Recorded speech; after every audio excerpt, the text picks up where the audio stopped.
Pepper spray hit her face before she finished her sentence. For a weapon. Hadn't raised her voice. Hadn't taken a single step toward him. She was standing with both hands visible, her medical bag sitting on the wet asphalt at her feet, and she was trying to show him her ID. He sprayed her anyway. She went down hard on the rain-slicked concrete beside the fuel pump, and the officer stood over her with his hand still on the canister, watching her choke, convinced he had just handled a threat. He had no idea who she was. No idea what she'd done, where she'd been, or what she was quietly doing right now, in this parking lot, on this miserable Tuesday night. No idea at all. If the story already has, you gripped hit subscribe and follow along to the end, because what this woman endures and what she ultimately reveals will stay with you. Drop a like and leave a comment telling me what city or country you're watching from. I want to see how far this story travels. The rain had been falling since 6 in the evening, the kind of steady, indifferent downpour that turns gas station parking lots into shallow mirrors reflecting headlights and neon signs and nothing worth looking at. By the time Mara Voss pulled her 10-year-old Civic into the Culver's Run Fuel and Mart, off Route 9 in Ketterman, Pennsylvania, the lot was mostly empty 2 18-wheelers idling along the far fence, a minivan parked crooked near the air pump, and a single patrol car sitting under the canopy, with its engine running, and its driver slumped behind the wheel looking at his phone. Mara didn't look at the patrol car. She pulled up to pump 4, cut the engine, and sat for a moment with her hands still on the wheel. She was tired in the way that settles into your joints rather than your eyes, the kind of tired that comes from a 12-hour nursing shift followed by an hour of sitting in, stopped traffic on the interstate, while rain hammered the roof of your car. Her scrubs were wrinkled, her hair dark brown with a streak of early gray at the left temple that she'd stopped trying to cover 2 years ago, pulled back in a rubber band she'd found in her center console, because her actual hair tie had snapped somewhere around the end of her shift. She had a half-eaten granola bar on the passenger seat and a medical bag on the floor behind her that she'd been meaning to swap out for a fresh one from the supply room at Ketterman Regional for 3 days now.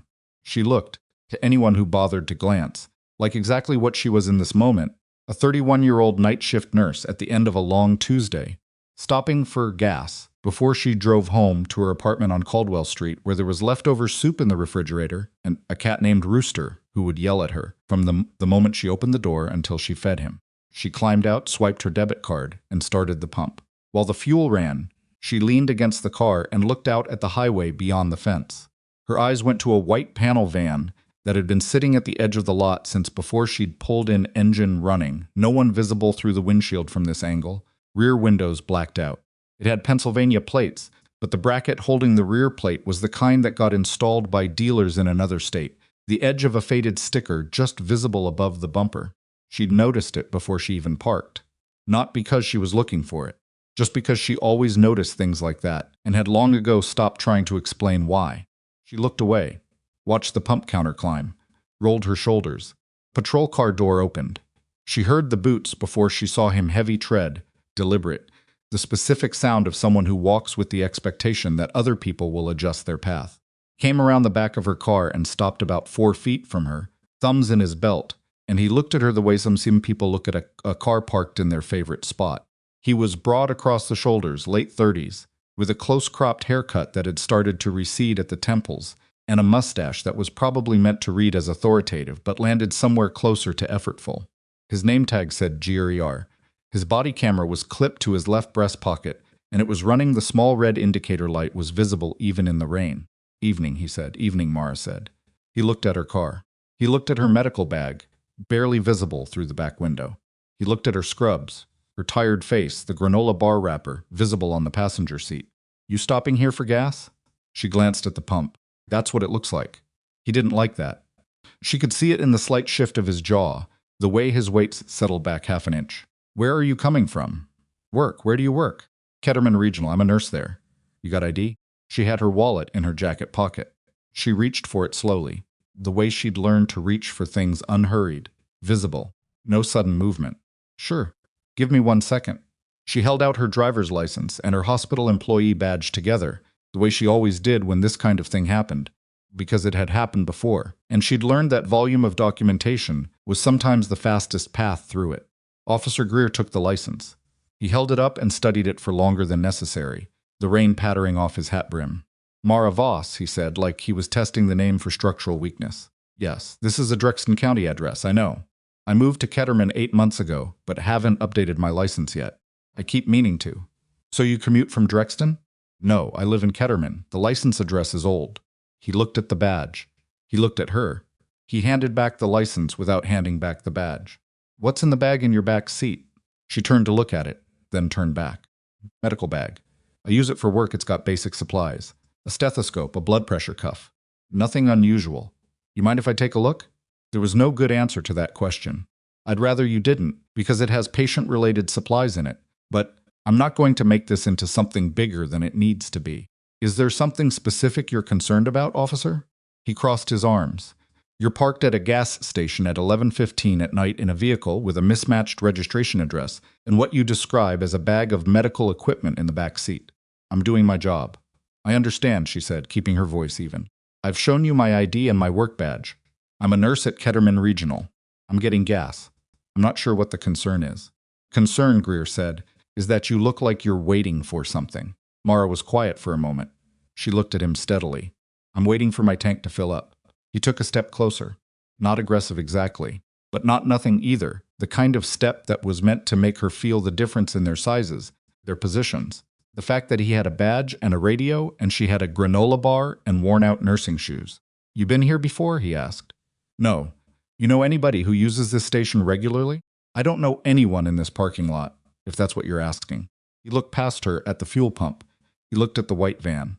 Then he looked back at her, and something in his expression had shifted. Something had calcified. I need you to step away from the vehicle, he said. I'm sorry? Step away from the vehicle. Put your hands where I can see them.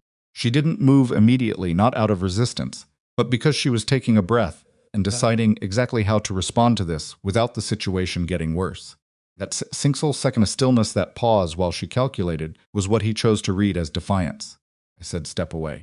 I'm not refusing, she said, moving away from the car slowly, both hands raised slightly at her sides. I'm complying. I'd just like to understand what's happening.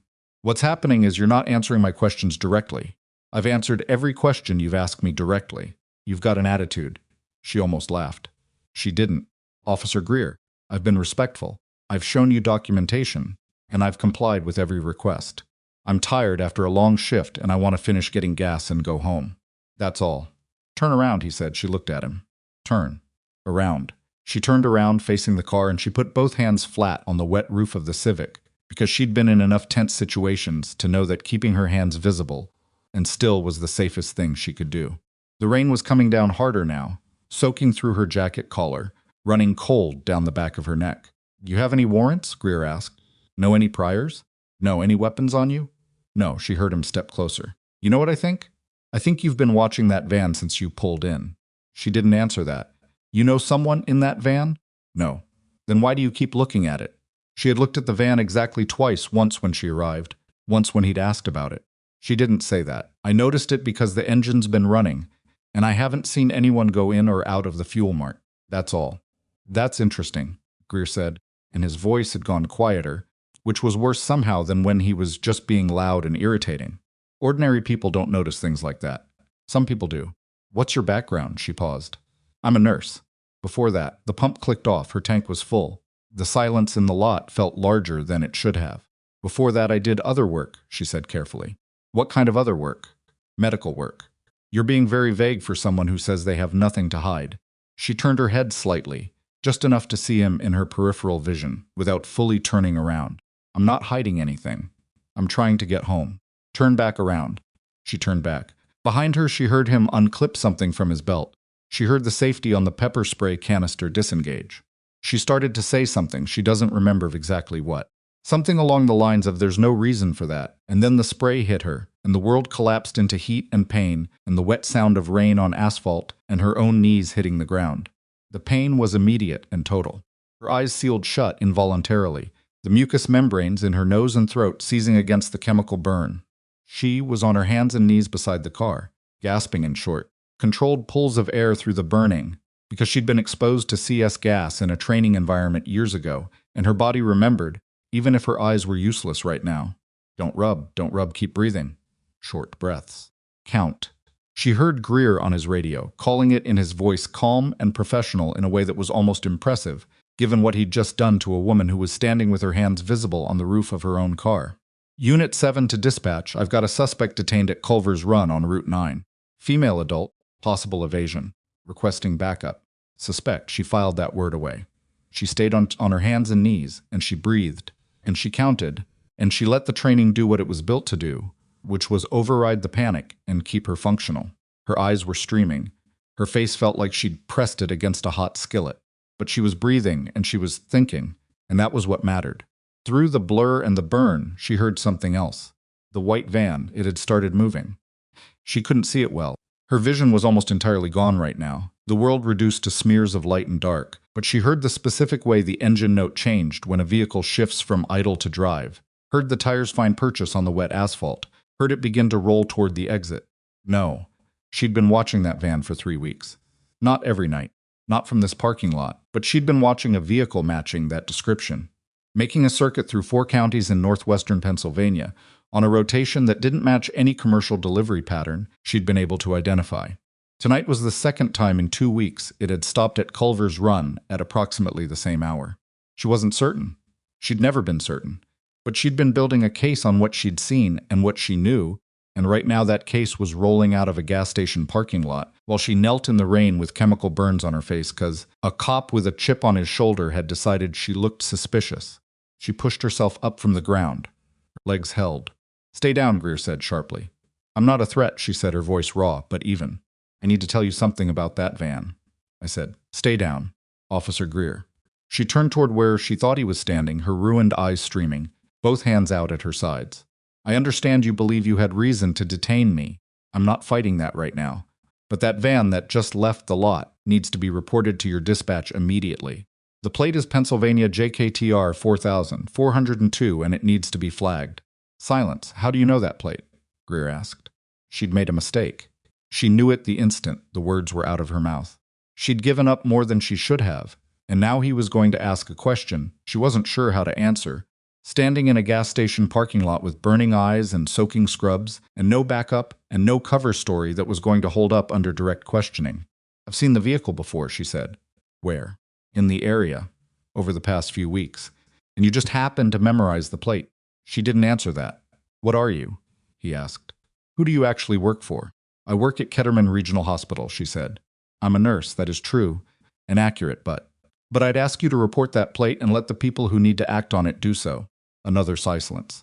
She heard him breathing. She heard the highway traffic beyond the fence, the rain, the distant rumble of one of the 18-wheelers shifting in its idle. "You're not what you say you are," Greer said, and there was something different in his voice, now not anger exactly, but something closer to unease. "And I've detained you on what I'm starting to think was a bad read, and now you're giving me a plate number you have no ordinary reason to know." "That's a fair summary," Mara said. He didn't say anything for a long moment. Then his radio crackled. Not dispatch, not the ordinary channel. Something else, a frequency she recognized by the specific quality of its static, the way certain federal tactical channels sound slightly different from local law enforcement channels. A detail so small that most people wouldn't register it. She registered it. The voice that came through was clipped and professional and serious in the specific way that made everyone within earshot go still. "Ketterman Local, this is Federal Task Force 7. We have a flag on a recent channel transmission originating from your Route 9 location. Request immediate status on any detained individuals and any departing vehicles. This is an active operation. Repeat, active operation. Do not allow further departures from your location." Greer didn't move for a full 3 seconds. Then he grabbed his radio and said, "Unit 7. I've got one individual detained at Culver's Run. White female adult, claims to be medical personnel, and I may have just let a vehicle leave the lot." The response was immediate. "Description and plate on the vehicle," Mara said quietly. "Into the rain. Pennsylvania JKTR 402. White panel van, late model, blacked rear windows, aftermarket plate bracket, possible secondary plate cover. Heading north on Route 9 as of approximately 4 minutes ago." Greer stared at her. She stood in the rain with her ruined eyes and her soaking scrubs and her hands at her sides, and she looked back at him as well as she could manage, which wasn't very well, and she said, "Tell them," he told them. The radio exploded with activity call signs, coordinates, units being redirected, specific controlled chaos of an operation that had just shifted from surveillance to pursuit. Greer stood in the middle of it, looking like a man who had just put his hand through a wall, expecting drywall, and found load-bearing structure instead. "What is happening right now?" he said. It wasn't quite a question. "You detained me," Mara said. "That's what happened. And now I need to make a phone call. I'm not sure I can let you." "Officer Greer." She said it quietly. She said it the way she'd learned to say things when she needed them to land, without argument, without heat, without drama. Just a particular quality of certainty that came from having been in situations where hesitation was the most dangerous thing in the room. "I need to make a phone call, right now. That is not a request I can afford to repeat." He stepped back. She took her phone out of her jacket pocket, with hands that were steadier than they had any right to be, and she called a number that wasn't saved under any name in her contacts, just a string of digits she'd memorized, because she'd always been careful about what she kept written down. It rang once. The voice on the other end said, "What's your status?" "Compromise," she said. "Route 9, Culver's Run. Van is mobile northbound, 4+ minutes ahead. I've got local law enforcement on scene and federal channel activity on your end. I need extraction, and I need my status confirmed to the officer present." A pause, 3 seconds. 4, stand by. She lowered the phone. Greer was watching her with an expression she'd seen on men's faces before, when the thing they thought they understood turned out to be something else entirely. Not anger anymore. Not the blunt, certain thing that had made him reach for his canister. Something more complicated. Something that looked, around the edges, like the first early stages of comprehension. His radio crackled again. "Unit 7, this is Task Force 7 operations. The individual you have detained is a federal asset. Do not move her. Do not question her further. And secure the immediate area. Units are inbound to your location, ETA 7 minutes." Greer's hand went slowly to his radio. He pressed the transmit button. "Copy that," he said. His voice was flat now and careful. He looked at Mara. She was standing in the rain, her face still flushed from the spray, her eyes still streaming, her hospital badge, the one he'd never given back, sitting in his left hand. She was not doing anything dramatic. She was just standing there, in her nursing scrubs and her soaking jacket, waiting. "Are you actually a nurse?" he asked. "Yes," she said. "I work trauma nights at Ketterman Regional. I've worked there for 2.5 years. I've also been something else in addition to that for considerably longer." She paused. "Probably give me my badge back." He looked down at it. He turned it over once. He held it out. She took it. Somewhere on Route 9, northbound, 7 minutes ahead of the units now converging on it, a white panel van was driving through the rain with blacked-out rear windows and cargo that Mara Voss had been trying to locate for 3 weeks. She didn't know yet if they'd catch it tonight. She didn't know if the delay the minute she'd spent on her knees and as in a station parking lot while a cop decided she looked out of place had cost them the window or only compressed it. What she knew was that the operation was still running. The flag had gone up, that 7 federal units were now actively mobile. She picked up her medical bag from where it had been sitting on the wet asphalt, placed it in the back seat of her car, and walked around to the driver's side. She didn't get in. She leaned against the car and waited, the way she'd learned to wait, not patient exactly, but contained. Greer stood 4 feet away with his arms at his sides and his camera still recording, and an expression on his face like a man trying to reconstruct a map he'd set on fire. The rain came down. The highway hummed. In the distance, growing louder, came the sound of approaching vehicles, more than one, moving fast, with no sirens, but with the kind of urgent precision that didn't need them. Mara Voss closed her eyes for a moment, not in relief, not in exhaustion, but in something harder to name, and then she opened them, and watched the lights appear on the curve of Route 9, multiplying, growing bright, coming toward her through the dark and the rain like something long overdue, finally arriving. The first vehicle came in fast and quiet, a black SUV with no markings, federal plates, and the particular road-worn look of a car that had been driven hard through several counties without stopping. It pulled under the canopy of the fuel mart, and 2 people climbed out before it had fully stopped rocking on its suspension. The first was a woman in her mid-40s, dark jacket, hair cut short on the sides, the kind of build that suggested she'd spent a significant portion of her life doing something physical before she started wearing a federal ID. The second was a younger man, early 30s, who moved with the clipped efficiency of someone who'd learned that wasted motion had consequences. They both looked at Greer. They both looked at Mara. The woman's eyes stayed on Mara for an extra beat, doing a fast assessment, the swollen eyes, the wet scrub, the posture that was holding itself together by force of habit rather than comfort. She walked straight to Mara. "How bad?" "It's manageable," Mara said. Her voice was still rough. "You need a flush?" "I've been rinsing with the water bottle in my car. I'll be okay." The woman, her ID badge read Kellner. No first name visible, turned to look at Greer with an expression that wasn't anger. Exactly. But occupied the same zip code. You're the officer who deployed chemical spray. Greer's jaw tightened. I had cause to believe. I'm not asking you to defend it right now, Kellner said. I'm establishing what happened. You sprayed her. Yes, while she was compliant. A long pause. I believe the situation warranted. While she was compliant, Kellner repeated. The same words, the same tone. No escalation, which somehow made it worse. Greer didn't answer that time. Kellner looked at the younger agent. Darren, get her a kit from the second vehicle. Then she looked back at Mara. Walk me through the van. The second SUV had pulled in while Kellner was talking another no-markings vehicle, this one with a dent along the rear quarter panel that no federal motor pool would have let sit that long if anyone was paying attention to the paperwork. Darren went to it, came back with a small kit that had saline and a clean cloth. He handed it to Mara without ceremony, and she took it the same way, and while she pressed the cloth to her eyes and worked on clearing them, she talked. She told Kellner about the van, the plate, the blacked windows, the rotation pattern she'd mapped across 4 counties over 3 weeks, the specific timing of tonight's stop, and how it fit the schedule she'd been building. She talked about the plate bracket, partial sticker on the rear bumper that she'd caught with her phone's camera on a previous sighting, and later matched to a dealership in Yardley County that had changed ownership 18 months ago under circumstances that were documented in federal databases she'd accessed through the task force's internal system. She talked about the cargo pattern, the weight distributions she'd observed, and how the vehicle sat on its rear axle, the fact that it never stopped anywhere a delivery vehicle would logically stop, only places with minimal foot traffic and clear sight lines to multiple exits. Listened without interrupting.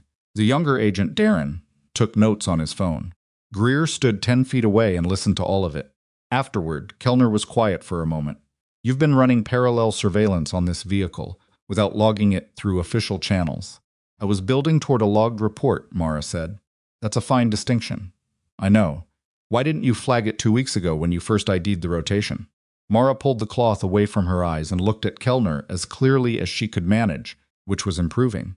Because 2 weeks ago I had a sighting pattern and a partial plate. Tonight was the first time I had a confirmed full plate and a stationary position for more than 90 seconds.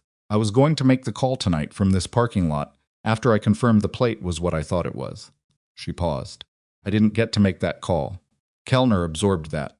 She didn't look at Greer, but her awareness of him, sitting in that statement, was palpable. The radio on Darren's vest clicked. He pressed his earpiece and listened, then looked at Kellner. Unit 6 has the van, northbound mile marker 31. Driver pulled over voluntarily when they ran the lights. They're holding position. Mara felt something in her chest unknot by exactly 1 degree. How many inside? Kellner asked. Darren listened. Driver and 1 passenger in the front.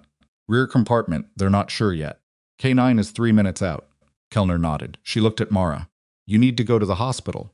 I need to know what's in that van. You need to go to the hospital, Kellner said again, with slightly more weight on the second iteration. You've been chemically exposed, you've been on the ground, and you are not currently in a position where I'm comfortable putting you back in an operational role tonight. She said it without apology, which Mara could respect even if she didn't like it. I'll have someone drive you. I drove myself here. I can drive myself to the hospital. Kellner looked at her eyes, still red, still swollen, vision clearly impaired. No, you can't. That was factually true, and Mara was tired enough to concede it. Fine. Darren will take you. Your car stays here. We'll have someone bring it to you tomorrow. Kellner pulled out a card and handed it over. That's my direct line. I'll call you when we know what's in the rear compartment. Mara took the card. She looked at it for a moment. She looked at Greer, who was standing with his hat in his hands now, turning it by the brim in a slow circle, not meeting her eyes. She didn't say anything to him. There was nothing that needed saying right now that wouldn't keep. She got in the back of Darren's SUV, and he drove her north toward Ketterman Regional through the rain. The ER at Ketterman Regional was quiet at this hour Tuesday night in late November, which was not a high-volume time. The admitting nurse recognized Mara from the trauma floor and did a visible double-take at the state of her face. Pepper spray, Mara said before the question. Occupational. It's not what it looks like. The admitting nurse, a young man named Petra, who had been working the desk for about 8 months and had learned not to push nurses for explanations they didn't volunteer, simply said, "Exam room 3, and typed her into the system. It took 40 minutes irrigation, examination, documentation. The attending was a woman named Dr. Waxler, who was 2 years out of residency, good with her hands, and smart enough to look at the pattern of the spray exposure and the bruising on Mara's knees from the fall and ask the one question that mattered. "Do you want to file an incident report?" Mara looked at the ceiling. "Not through the hospital. I'm handling it through other channels." Dr. Waxler wrote something in her notes, said nothing further about it, and discharged Mara with eye drops and instructions to avoid contact lenses for 72 hours. Darren was waiting in the corridor outside exam room 3, doing something on his phone. He looked up when Mara came out. "The van," she said. "Kellner said she'd call you, Darren." He looked at her. He was maybe 28, with the face of someone who hadn't yet developed the specific blankness that this kind of work eventually installed in most people. He still showed things. Mara found it almost endearing. "4 individuals in the rear compartment," he said quietly. "Adults. They're okay. Scared, dehydrated, but okay." He paused. Documents were in the van. Transit paperwork with routing information. Mara was still for a moment. "Routing to where?" "We're still processing." "How far does it go?" He shook his head slightly. "Above my pay grade tonight." She nodded. She looked down at the discharge papers in her hand, then back up at him. "Thank you for the drive." "Sure." He hesitated. "For what it's worth, what you put together on that van, the pattern you built, the plate Kellner said it was the brake they needed, the rotation map you'd been running, the dealership connection. She said they'd been looking at that network for months and couldn't get traction on the transportation end." Mara folded the discharge papers and put them in her jacket pocket. "She can tell me that herself." "She will," Darren said. "She's not someone who doesn't follow through." He drove her back to her apartment on Caldwell Street. She went upstairs. Rooster yelled at her from the moment she opened the door. She fed him. She sat on the edge of her bed in her still damp scrubs, and she put her face in her hands, and she stayed like that for a while, not crying. Just letting the evening decompress in the way that things needed to. Sometimes the noise, the pain, the particular quality of controlled functioning under pressure that left you hollowed out afterward, like a building after the scaffolding came down. Then she got up, showered, changed, and went to sleep. She was back at work at Ketterman Regional the following evening. Not because she had to be, she had sick leave she could have used, and Dr. Waxler's discharge notes would have covered it. She went back because the trauma floor had a short staff on Wednesday nights, and because staying home would have left her alone with her thoughts in a way that wasn't productive, and because, more than anything, she was a nurse in the hours she spent at that hospital. Not an asset, not an operative, not a federal contact with a concealed background and a surveillance map on her laptop. A nurse. She worked a full 12 hours. She caught a bad one at 2 in the morning, a construction worker brought in from a highway collapse site, bilateral leg trauma, hemorrhaging from a femoral laceration that the EMTs had partially controlled in the field. She spent 45 minutes in the trauma bay doing the work, alongside Dr. Waxler and 2 other nurses, and the man came out the other side of it alive and stable and unaware that the person who'd kept pressure on his femoral while the attending tied off the vessel had been standing in a gas station parking lot getting pepper sprayed 16 hours earlier. She clocked out at 7 in the morning and drove home in gray November light. Kellner called at 9:45. Mara answered on the second ring. "The 4 individuals in the van are being processed," Kellner said without preamble. "They're from 2 countries. They were being moved under falsified labor documentation. The routing paperwork in the van maps to a distribution hub in Carver County, not a warehouse, a residential property, running as a secondary transfer point." She paused. "We executed a search warrant on the property at 0400 this morning. 3 additional individuals recovered. Evidence consistent with extended detention food supply, bedding, documents establishing a debt bondage arrangement." Mara sat at her kitchen table with a mug of coffee she hadn't touched yet. "Who's running it?" "We have names. We're building the case." Kellner's voice was measured, the kind of measured that meant she was choosing every word carefully. "The routing documents in the van match a logistics company registered in Brandwick County. We've been looking at that company for 9 months and couldn't establish the connection to the physical transportation network. Your plate and your rotation map put us there." Mara wrapped both hands around the mug. "Okay. I also want to talk about Officer Greer," Kellner said. "I assumed you would. His body camera footage is complete. The department's review board is going to receive a formal complaint from the task force. His conduct was," she chose the word with the specific deliberateness of someone who'd written enough reports to know which words would survived legal review actionable. "He made a bad read and then escalated past anything the situation required," Mara said. "Yes, that's the polite version." Kellner paused. "He wasn't acting on explicit bias necessarily. He was acting on a set of assumptions he didn't examine, and he had a history of complaints that the department hadn't adequately addressed. You're not the first. That landed somewhere specific. Mara had suspected as much the fluency of his entitlement, the automatic quality of his escalation, but hearing it confirmed gave it a different weight. What happens to him? Mara asked. That depends on what the review board does, what the DA's office decides, and what the department's legal exposure looks like with a federal complainant in the mix. What I can tell you is that his camera footage doesn't help him. At all. Another pause. He reached out to the department's union rep within 40 minutes of the incident. He's already in self-protection mode. Of course he is. Mara. Kellner's voice shifted, just slightly. I need you to be available. For depositions, for the formal complaint process, and potentially depending on how this develops for testimony. I know. And I need your parallel surveillance work documented. Everything you built on that van logged, dated, sourced, formatted for evidentiary use. I know it was unofficial. I know it puts you in an uncomfortable position regarding task force protocol. But right now, it's part of the case record, whether we like that or not. I'll have it ready by Friday. Thank you. A brief silence. Get some sleep. Kellner hung up. Mara sat at her table. The coffee had gone cold enough to be pointless. She drank it anyway. 2 days later, someone she didn't know left a comment on the public tip page for the Ketterman County Herald, the local paper's online form for anonymous tips, which went to a general inbox that 2 reporters checked on an irregular schedule. The comment said, cryptically, that a nurse at Ketterman Regional had been assaulted by a local officer at this station off Route 9, and that the department was going to try to keep it quiet. By Friday morning, a reporter named Gail Thurston, 38, had covered the Ketterman beat for 11 years, had a reputation for following things that people wanted dropped, had made 3 phone calls and submitted a formal regs request to the department for Greer's body camera footage from Tuesday night. The department denied the request on the grounds of an ongoing internal review. Thurston filed a second request under the State Open Records Act. The department's response to that would take, by law, 30 business days. Thurston started writing anyway, working from what she could confirm, the incident report Greer had filed, which was public record, the ER visit at Ketterman Regional, which she'd confirmed through a source she didn't name, and the fact that federal vehicles had been logged at the Culver's Run station on Tuesday night by a civilian who'd photographed them and posted to a local neighborhood forum. By Friday afternoon, she had a draft. By Friday evening, she had called the Ketterman Police Department's public information officer for comment. The PIO said the department did not comment on ongoing internal reviews. Thurston published a 700-word story on Saturday morning. The headline was, Federal Assets, Local Incident. What happened at Culver's Run Tuesday night? It didn't name Mara.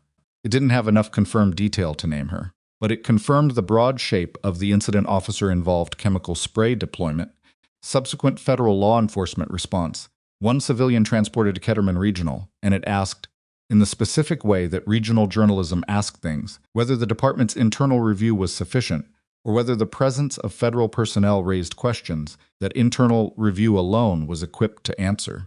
Mara read the article on her phone on Saturday morning and felt the same particular sensation she'd felt when she heard Kellner's federal channel activate on Greer's radio, the sensation of something large and previously invisible beginning to move. She called Kellner.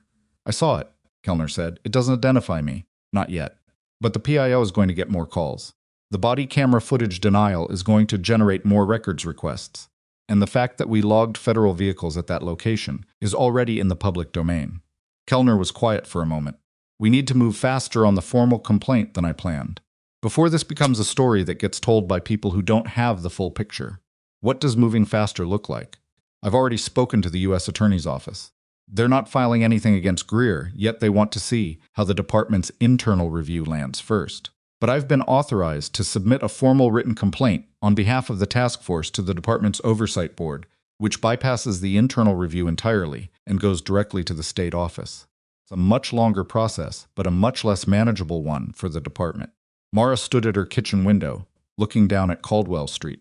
A Saturday morning in November, quiet gray, a man walking a large dog that was very interested in something under a parked car. He had prior complaints, she said, 4 documented in 6 years. 2 were flagged as substantiated but resulted in no disciplinary action beyond mandatory retraining. What were they for? Excessive force, 1 count. Conduct unbecoming, 1 count. The other 2 were use of force complaints that were reviewed and dropped. and the department maintained the mandatory retraining resolved it. Yes. Mara turned away from the window, the 4 people in the van. Are they going to be okay physically? Yes. Legally, we have immigration attorneys assigned. There are protections in place for cooperating witnesses, and they've all agreed to cooperate. Kellner paused. Mara, the case against the network is building. What you built is at the center of it. But I need you to understand that this is going to take time. The Greer situation, the network prosecution, none of it moves fast. I know how this works. I know you do. I just need to say it out loud because in my experience, people who've been through what you went through on Tuesday want it resolved faster than the system is capable of resolving it, and I don't want you to be surprised when it isn't. Mara thought about that, about the gap between what was true and what was documented, and how long it took for one to catch up with the other through the machinery of process and review and institutional self-interest. I've been a nurse for 6 years, she said. I know what it's like to know the right answer and not be able to implement it as fast as the situation requires. Kellner was quiet for a beat. I'll be in touch Monday. Mara set her phone down. She pulled up her laptop. She opened the file she'd been building on the van, the sighting log, the location data, the photographic evidence, the dealership research, the timing charts she'd built from memory and from the notes she'd kept in the encrypted folder on her personal drive. It was meticulous. It was detailed. It was the kind of documentation that took hours to produce and looked almost too neat to have come from unofficial parallel work, except that it had the rough edges of something assembled on evenings, after 12-hour shifts and weekends, and the odd 45 minutes here and there when she'd had time to sit down and organize what she was seeing. She spent 4 hours formatting it for evidentiary submission. Then she closed the laptop, put on her running shoes, and went outside. She ran 6 miles through the gray November streets of Ketterman, not fast, not for performance, just to move and breathe, and let her body do the thing it was built to do. She ran past the library and the small park on Ormond Street, where the leaves had mostly come down and the benches were wet. She ran past the hospital and did not look at it. She ran down toward the edge of the commercial district and back up through the residential grid, and by the time she got back to her building, her face was cold and her legs were tired in the clean, specific way they got tired from running, and she felt not better exactly, but cleaner.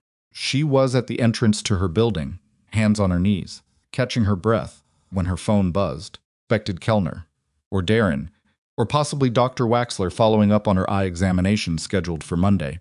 It was a number she didn't recognize. Ketterman area code. She answered it. A man's voice, low, careful, like someone who was choosing his words while also watching a door. Is this the nurse from Tuesday night? The one at Culver's Run? She straightened up slowly. Who is this? That doesn't matter. What matters is that I know something you need to know. A pause, and in the gap she could hear ambient sound traffic, possibly an interior space, hard to place. About Greer. About why he was at that station Tuesday night specifically. It wasn't random. Mara's hand tightened on the phone. I'm listening. Not on the phone, the man said. I need to meet you in person. Somewhere public, somewhere you choose. Tomorrow. She thought for exactly 3 seconds. There's a diner on Mercer Street, she said. Pauline's, Sunday morning, 8 o'clock. I'll be there, the man said. He hung up. Mara stood on the wet sidewalk outside her building in her running clothes, holding her phone, and she looked up at the gray November sky and thought about what Kellner had said, this is going to take time. And she thought about the 4 people in the van, and the routing documents, and the residential property in Carver County, and the logistics company in Brandwick County that had been under surveillance for 9 months, without a connection to the physical transportation network. And she thought about the specific word the man on the phone had used. Why he was at that station Tuesday night, specifically. Not that he was there. Why? Which meant whoever this was believed Greer's presence at Culver's Run that night wasn't a coincidence, wasn't a patrol cop stopping at a gas station he happened to pass. It was something else, something chosen. And if that was true, it changed the shape of Tuesday night in a way that made everything Kellner was building considerably more complicated. She went upstairs. She fed Rooster. She sat at her kitchen table with a glass of water, and she stared at the wall and she ran the calculation over and over, the way she'd been trained to run things from multiple angles, guarding the wishful interpretations first. Because those were always the most dangerous. If Greer had been at that station on purpose, then either someone had sent him there, or he had gone there himself for a reason that connected to what she'd been watching. Both of those possibilities were worse than a cop making a bad call in the rain. Sunday morning was 12 hours away. She didn't sleep well.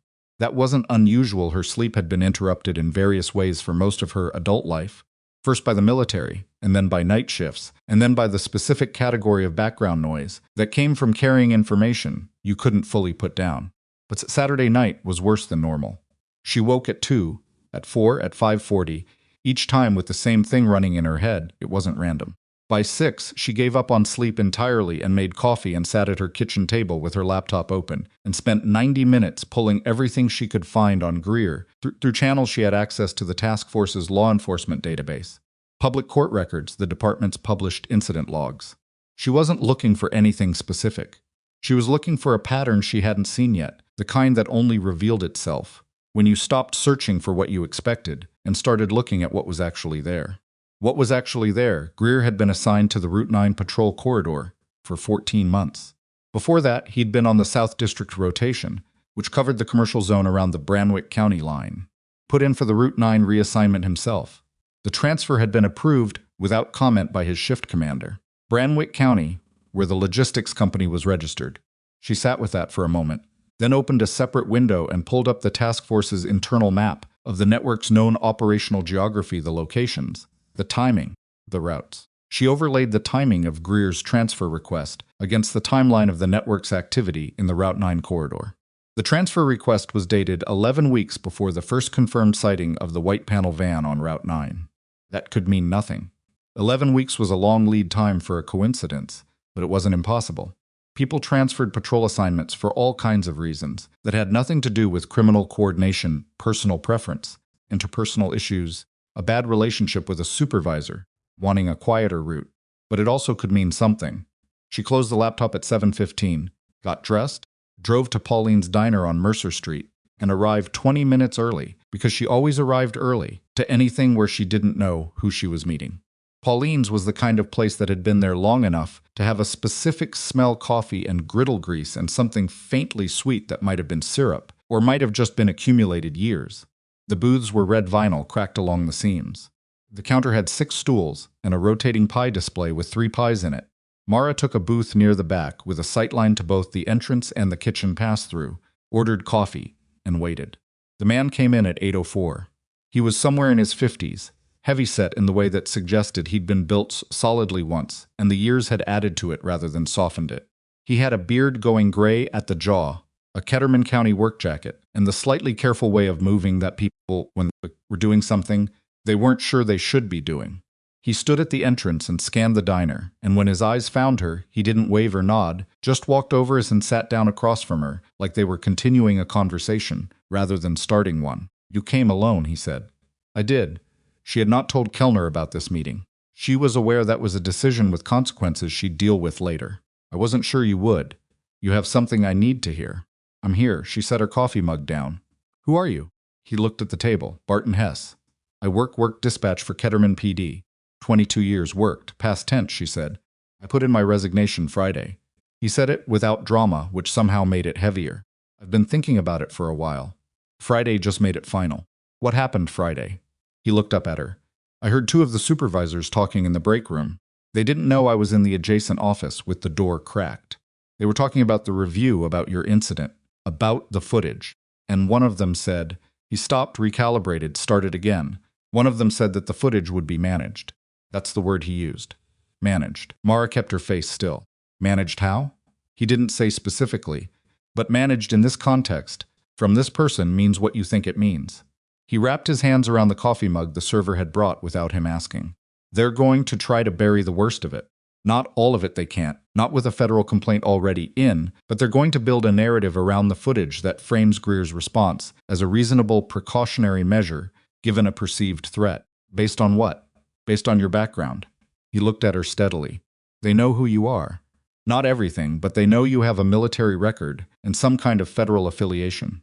And their argument is going to be that Greer had no way of knowing you weren't a threat, that your refusal to disclose your background during the encounter constituted a form of noncompliance that justified his response." She had been expecting something like this. Knowing it was coming didn't make hearing it said out loud pleasant. "That argument has a problem. The footage shows me complying with every instruction he gave and stating clearly that I was not a threat." "I know. I've seen the footage," he paused. "That's the other thing I need to tell you." She waited. "Greer was supposed to be there," Hess said, "at Culver's Run Tuesday night." The diner noise continued around them plates. Conversation. The bell over the door when someone came in. Mara didn't move. Explain that, she said. 3 weeks ago, Greer filed an informal operational note, not an official report. Just an internal routing note that gets logged in dispatch, and mostly nobody reads saying he'd received a tip that there was suspicious activity in the Culver's Run lot on Tuesday evenings. The note didn't specify a source for the tip. It just said he was planning to do a check on Tuesday nights as part of his Route 9 rotation. Hess's hands tightened around the mug. That note was filed 4 days after you started showing up at that lot. The timeline hit her like cold water. 4 days after she'd first parked at Culver's Run to observe the van. Someone was watching me watch the van, she said. That's what I think. Yes. She thought about the lot geometry, the sight lines, the camera positions, the angles from the highway. She thought about her first visit 3 weeks ago, a Thursday evening. She'd parked at pump 7, stayed 40 minutes left when the van left. She'd been careful. She'd been in her personal vehicle with no obvious surveillance equipment. She'd been dressed like what she was a nurse stopping for gas. But someone had seen something, or someone had been watching the van for their own reasons, and had noticed her noticing it. Who filed the tip with Greer, she asked. Hess shook his head. The note doesn't name a source, I looked. He paused. But the note was filed through Greer's own user credentials, which means either he generated the tip himself, meaning he had his own reason to be watching that lot, or someone gave him the information verbally, and he logged it as a self-generated operational note, which obscures the source. Does he have a history of filing self-generated operational notes? No. I've been in dispatch for 22 years.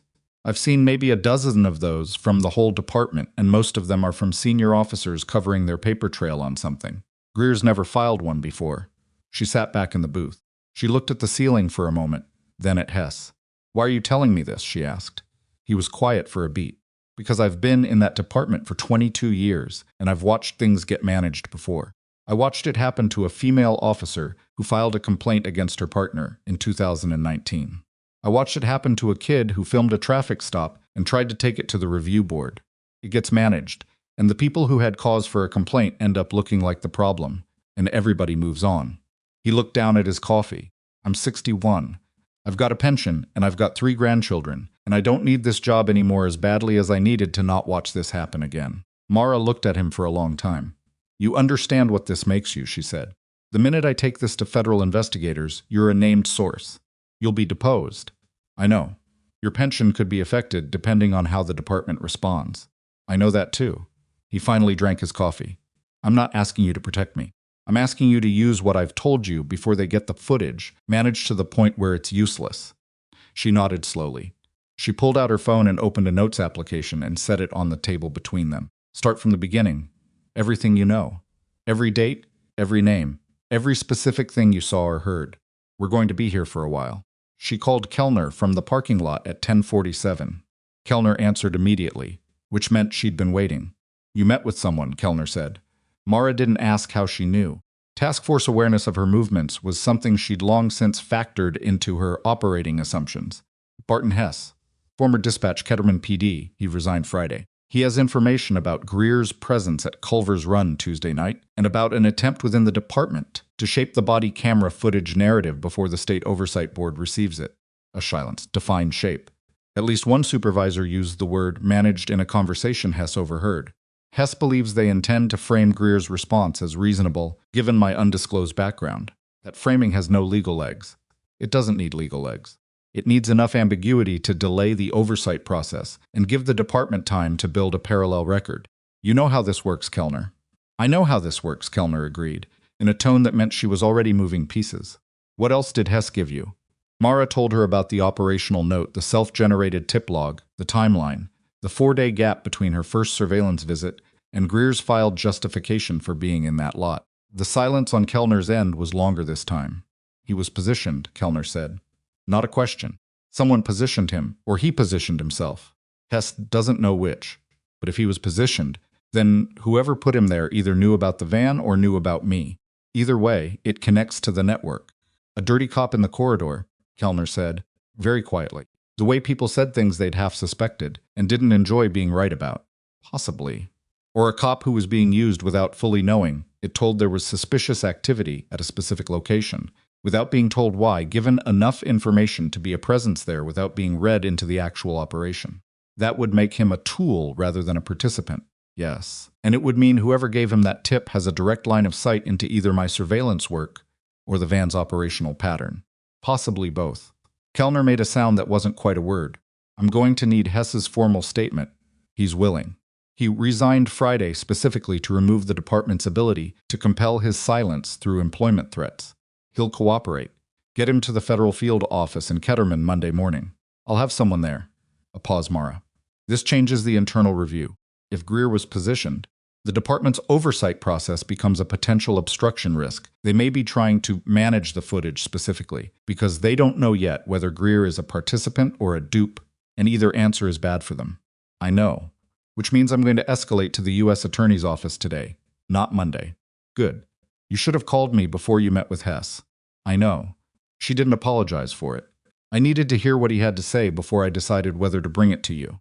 If it had been nothing, involving the task force in a dead-end tip would have complicated things unnecessarily.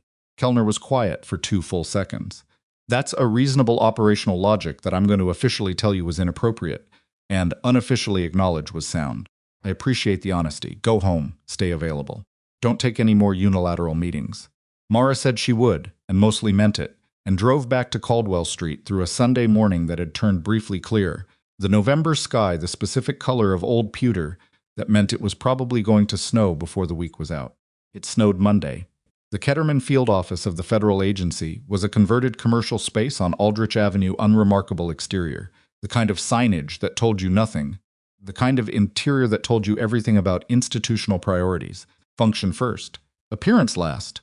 Mara had been there twice before. She'd never particularly liked the building, but she had nothing against it. She arrived at 9. Hess was already there, sitting in a waiting area chair with his work jacket folded across his knees, looking like a man at a doctor's office, not afraid exactly, but aware that what was happening had weight.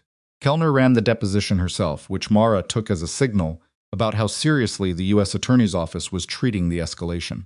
A formal deposition with a federal investigator present meant the scope had widened overnight. It meant someone above Kellner had looked at the new information and decided this was no longer just an officer misconduct complaint with a federal component. It was potentially a criminal investigation with an officer misconduct component, and that was a different thing entirely. The deposition took 3 hours. Mara was not in the room for most of it. She waited in the corridor, drinking coffee from a machine that produced something that was technically coffee, in the same way that a drawing of a fire was technically flame. She went through her own documentation twice, checking for gaps. She thought about the routing paperwork in the van, the residential property in Carver County, the logistics company in Brandwick County.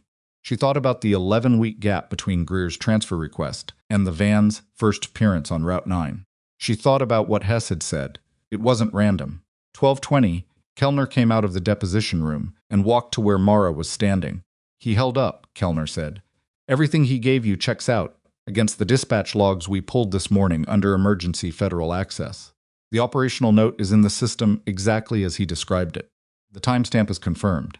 The user credential trace is confirmed. And the source of the tip? Still unattributed. But we have a forensics team on the dispatch system now looking at access logs from the 48 hours before the note was filed. If someone's external fed Greer the information through a department communication channel rather than verbally, we'll find the entry point. And if it was verbal, then we'll work from the network end and see if any known associates of the logistics company have documented contact with Ketterman PD personnel. Kellner's expression was carefully neutral, which by now Mara recognized as her version of controlled urgency. We also received Greer's financial records this morning, under the expanded warrant. Nothing overt yet, but there's a pattern of cash deposits over the past 14 months that the forensic accountant wants to look at more carefully. Amount small enough to avoid standard flagging thresholds. Mara absorbed that. If he was being paid, whoever was paying him was sophisticated enough to structure it below the reporting floor. Yes, which doesn't necessarily mean it was the network. There are other explanations for irregular cash deposits, but it's enough to keep his file open on the criminal side while the misconduct process runs on the civil side. Two tracks, Kellner confirmed. They stood in the corridor for a moment. Down the hall, the deposition room door was still closed. Hess was presumably still inside, being walked through supplemental questions. There's one more thing, Kellner said. Mara looked at her. Gail Thurston at the Herald has submitted a second records request. This one is more specific. She's asking for the dispatch logs from Tuesday night, including any operational notes filed by officers in the Route 9 corridor in the preceding 30 days. The operational note, the one Hess had found, the one that was currently sitting in federal evidence. If she gets those logs, she won't get Greer's note specifically. We've placed a federal evidence hold on the relevant records, which overrides the state open records timeline.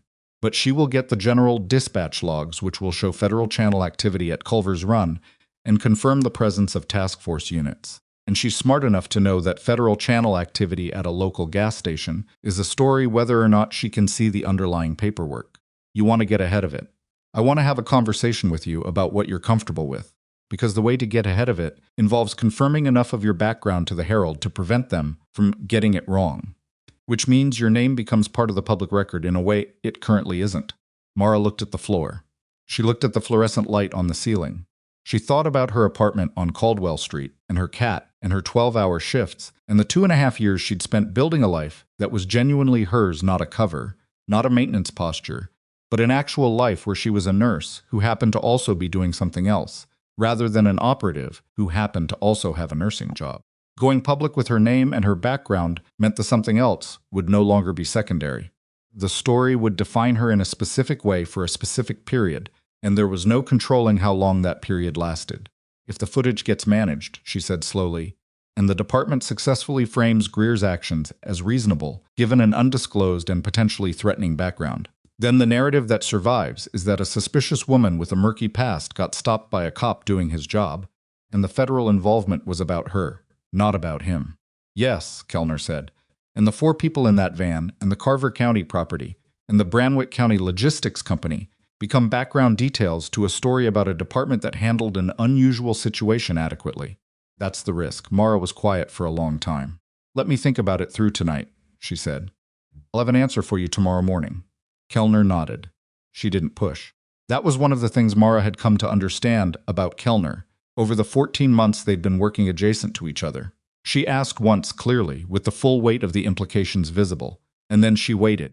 She didn't manage people the way the department was trying to manage footage. She just laid it out and let you decide.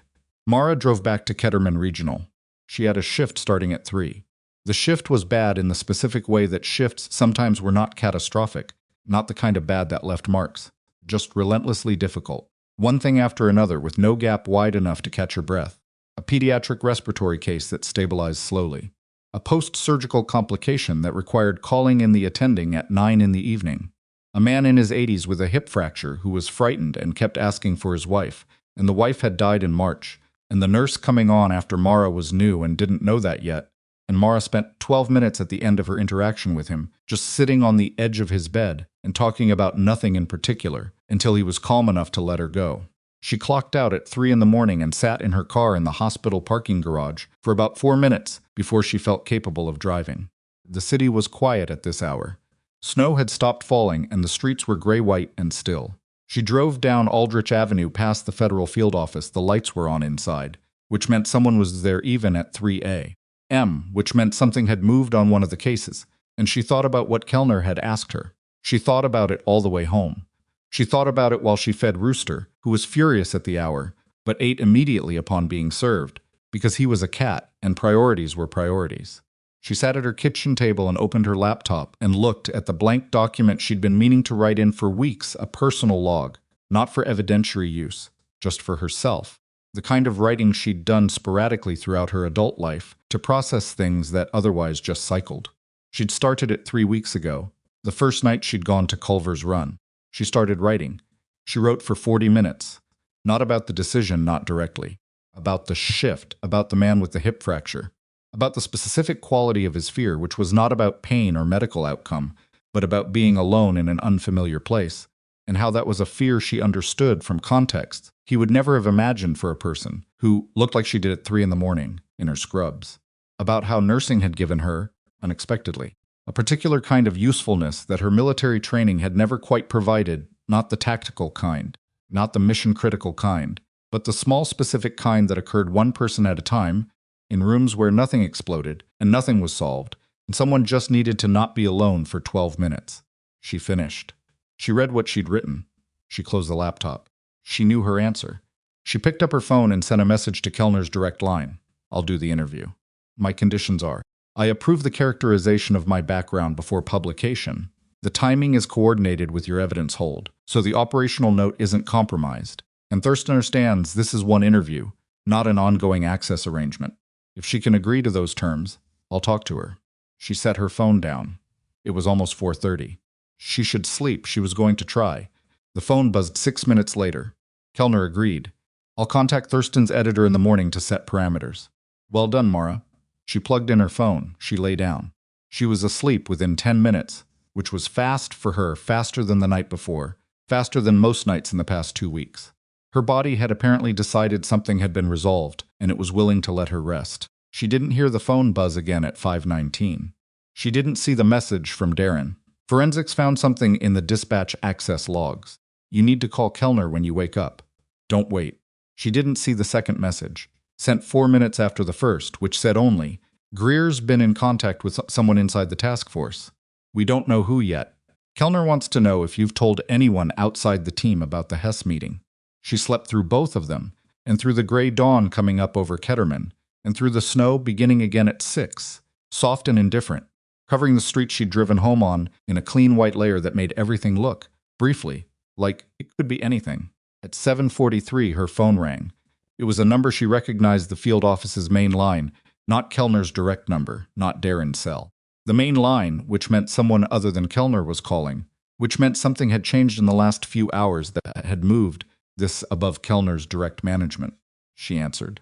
The voice on the other end was a man she'd met once, briefly, 8 months ago, the regional director of the task force, a man named Caswell, whose job was to exist several layers above the operational details, and who therefore only called people like Mara when the operational details had climbed far enough to reach him. Ms. Voss, he said, I need you in this building in 45 minutes. We have a situation. What situation? A pause that lasted exactly long enough to be deliberate. The logistics company in Brandwick County. We had a surveillance team on the property as of midnight. At 0400 this morning, the property was cleared.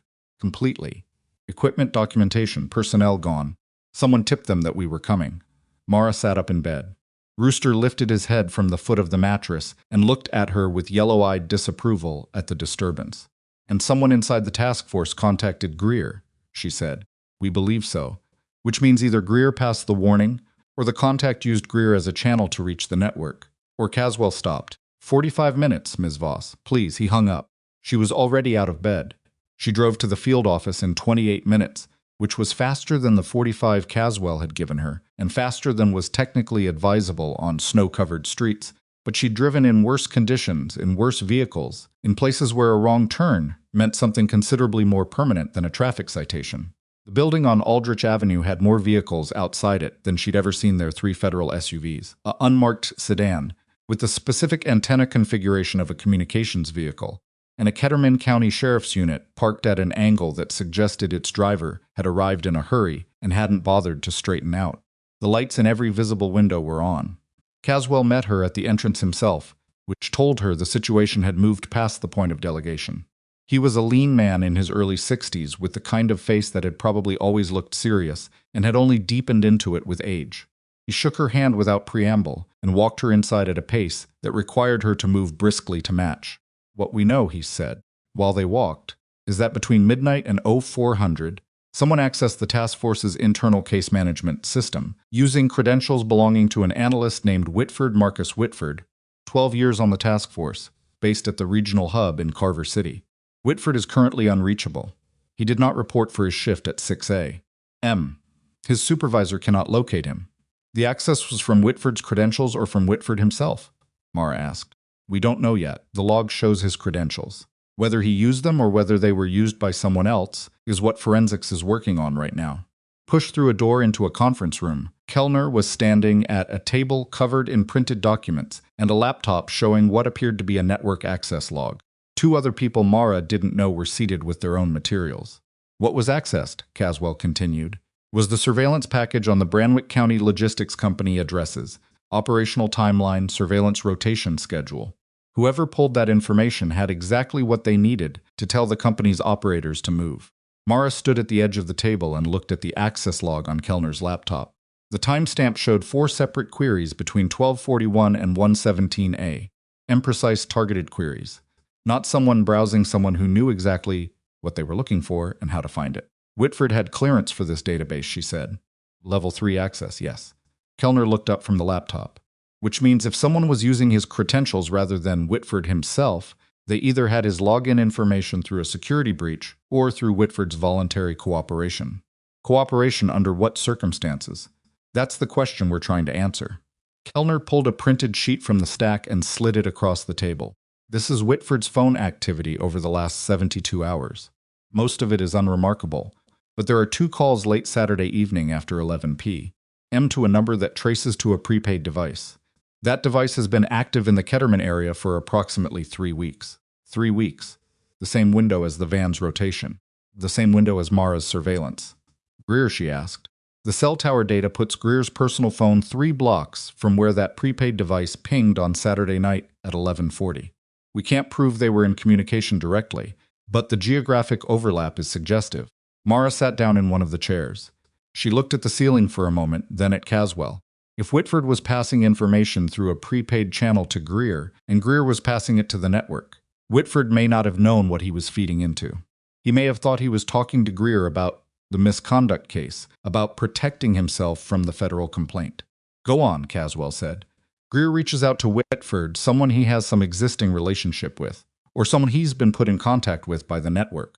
Tells Whitford that the federal complaint against him is going to expose things, that the task force investigation is expanding, that Whitford needs to know what's being built. Whitford gets scared, accesses the database to see how close the net is to the Branwick operation, and whoever is actually running Greer uses that access information to clear the property. Using Greer as a vector without Greer necessarily knowing the full picture, Kellner said. It's cleaner that way. Greer stays deniable on the network side. Whitford stays deniable on the Greer side. The network gets what it needs, and the people in between can credibly claim they were just scared and making bad decisions. Except Caswell said that we have the access logs, the cell data, and Hess's deposition connecting Greer's positioning at Culver's Run to a pattern that predates the misconduct case. He paused. And we have you. And what you built on that van over 3 weeks, which is now the cleanest piece of documented evidence in this entire case, because it exists entirely outside the compromised internal system. Mara thought about that the hours at her kitchen table, the encrypted folder, the sighting logs she'd formatted for evidentiary submission on Friday afternoon, evidence assembled by a nurse on her own time in her own apartment on an uncompromised personal device with no access to the internal case management system that had just been used to burn the Branwick operation. What do you need from me today? She asked. 2 things, Caswell said. First, a formal deposition on your surveillance work, everything you've already documented, plus your timeline of contact with the Culver's Run lot and any interactions with individuals you observed there. We're going to use it to establish independent corroboration of the network's operational pattern, which is now more important than ever, given that the Branwick property is clean. He sat down across from her. Second, I'd like your read on Greer. You spent 40 minutes with him in that parking lot. Kellner's read on your surveillance file suggests you're good at assessing people under pressure. Was he running a play on you, or was he a man following a script he'd been given and didn't fully understand? It was the question she'd been turning since Hess sat down across from her at Pauline's. She'd been running it since the diner, and she still didn't have a clean answer, which she supposed was its own kind of answer. Both, she said. He had genuine contempt for what he perceived me to be a suspicious woman who needed to be handled. That wasn't manufactured, that was real. But the specific location, the specific night that wasn't his instinct. Told where to be. He just filled in the rest himself. Caswell nodded slowly. That's consistent with what we're building. It also means, Mara said, that he's going to be easier to flip than someone who was fully read in. He doesn't know what he was part of. When he finds out, he'll have a choice to make, and men who've been used without their knowledge tend to make that choice in a specific direction. Toward self-preservation, Kellner said. Toward anger, Mara said, which often looks like self-preservation, but is actually easier to work with. Angry people talk. The deposition took most of the morning. Afterward, she ate a sandwich from the break room that tasted like it had been assembled by someone who was thinking about something else, and she sat alone at the small table in the corner, and she thought about Whitford, a man she'd never met. 12 years of service, somewhere in the Ketterman area right now, either hiding or running or sitting in a parking lot, trying to decide what to do with the thing he'd set in motion.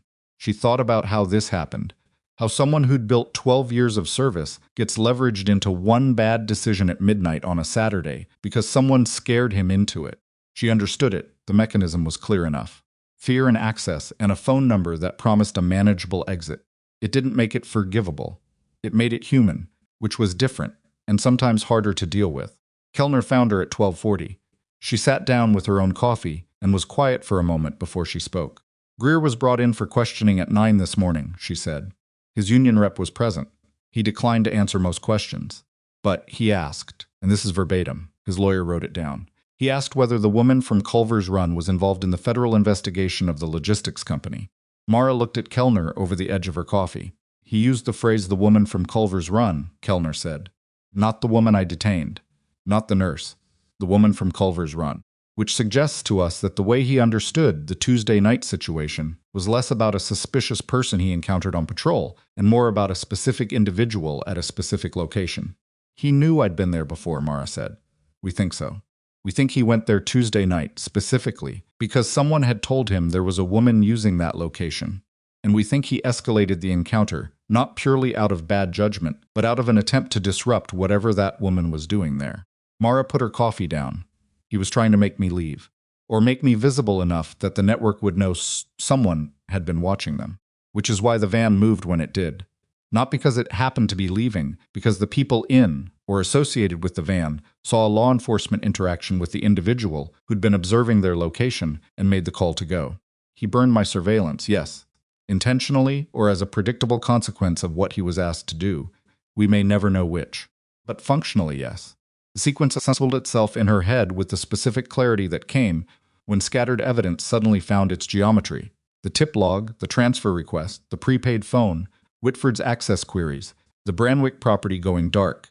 Someone had identified her as a threat to the network's Route 9 operation weeks before Tuesday night, had positioned a cop in her observation area, and when she appeared on schedule, that cop had done exactly what a man with his particular combination of assumptions and authority was going to do. He'd made the situation about her, loudly and visibly, and in doing so had blown her cover and warned the network simultaneously. It was, she had to admit, an efficient piece of work. Who identified me, she asked. That's the piece that's still missing. Who knew I was watching that van 3 weeks ago, before Greer filed his operational note? We're running that from 2 directions, Kellner said. Backward from the prepaid phone, which is now dark but was active for 3 weeks and should have cell tower data we can pull. And forward from the van, the 4 individuals we recovered are cooperating, and they're giving us names and locations. Some of those names are going to connect to people who had visibility into the Route 9 corridor. And Whitford found himself as of 90 minutes ago. He walked into the Carver City field office with a lawyer. A pause. Talking. Mara exhaled. What's he saying? Enough. He says he was contacted by Greer 2 weeks ago. Greer told him the federal complaint was going to uncover an operation. Whitford had been peripherally aware of not the trafficking network itself, but a separate financial arrangement that someone in Whitford's network had with a person connected to the logistics company. A consulting arrangement, technically. The kind that looks clean on paper until someone applies the right pressure. Kellner's expression was controlled and tired. Whitford panicked. He accessed the database to see how close the investigation was to that specific connection, intending to assess his own exposure. He didn't know the access would be used by Greer to warn the logistics operation. But he knew Greer was involved in something. He knew Greer was nervous about something. He chose not to look too closely at why. Kellner looked at her coffee cup. He's not a villain. He's a man who made a series of small decisions that added up to something large. The people in that van would probably have a different way of describing it. Yes, Kellner said. They would. By Wednesday, the case had a shape that Mara could see clearly for the first time. The U.S. Attorney's Office had opened a formal criminal inquiry covering 3 entities, the logistics company in Branwick County, which had vacated its property, but not, it turned out, its paper trail Derek Greer as a potential accessory after the fact in the obstruction of a federal operation, and 2 individuals connected to the network's transportation coordination, who'd been identified through the recovered routing documents and the cooperating witnesses. Whitford was in a cooperation agreement. His exposure was significant but reducible through the information he was providing. The Ketterman Police Department's Oversight Board received the formal federal complaint on Tuesday morning. By Wednesday afternoon, Greer had been placed on administrative leave, not fired, not arrested, but removed from active duty pending the outcomes of both the department's review and the federal criminal inquiry. His union rep issued a statement saying that Officer Greer maintained he had acted within department policy and looked forward to the opportunity to present his account. Body camera footage was released to the State Oversight Board the same day, under the federal evidence hold parameters, which meant the department's ability to shape its presentation was substantially curtailed. The Oversight Board's review was mandatory and public record. Gail Thurston published a second story Wednesday evening. This one named Mara. It named her as a former military medical specialist. The story didn't go into further operational detail. Per the parameters Kellner had negotiated with Thurston's editor, who worked as a trauma nurse at Ketterman Regional and had been assisting a federal investigation in an unofficial capacity when she was detained and subjected to chemical spray-by. Officer Derek Greer at the Culver's Run fuel station on Route 9. The story described the body camera footage. It described Mara's compliance during the encounter and the absence of any threatening action or statement on her part. It described the arrival of federal agents and the subsequent expansion of the federal investigation. It did not describe the network, the routing documents, or the Carver County property. It did not describe Whitford. It described Greer's placement on administrative leave and the formal federal complaint, and it ended with a quote from Caswell, 7 words, carefully chosen, pre-approved. Specific, the evidence in this case speaks clearly. The story was shared 4,000 times by Thursday morning. By Thursday afternoon, it had been picked up by 3 regional news outlets and 1 national wire service that ran a shorter version focused on the misconduct angle. Mara read the national wire version on her phone in the break room at Ketterman Regional between her second and third patients of the night shift. It described her as a trauma nurse and former Army medical specialist. It had a stock photo of a stethoscope.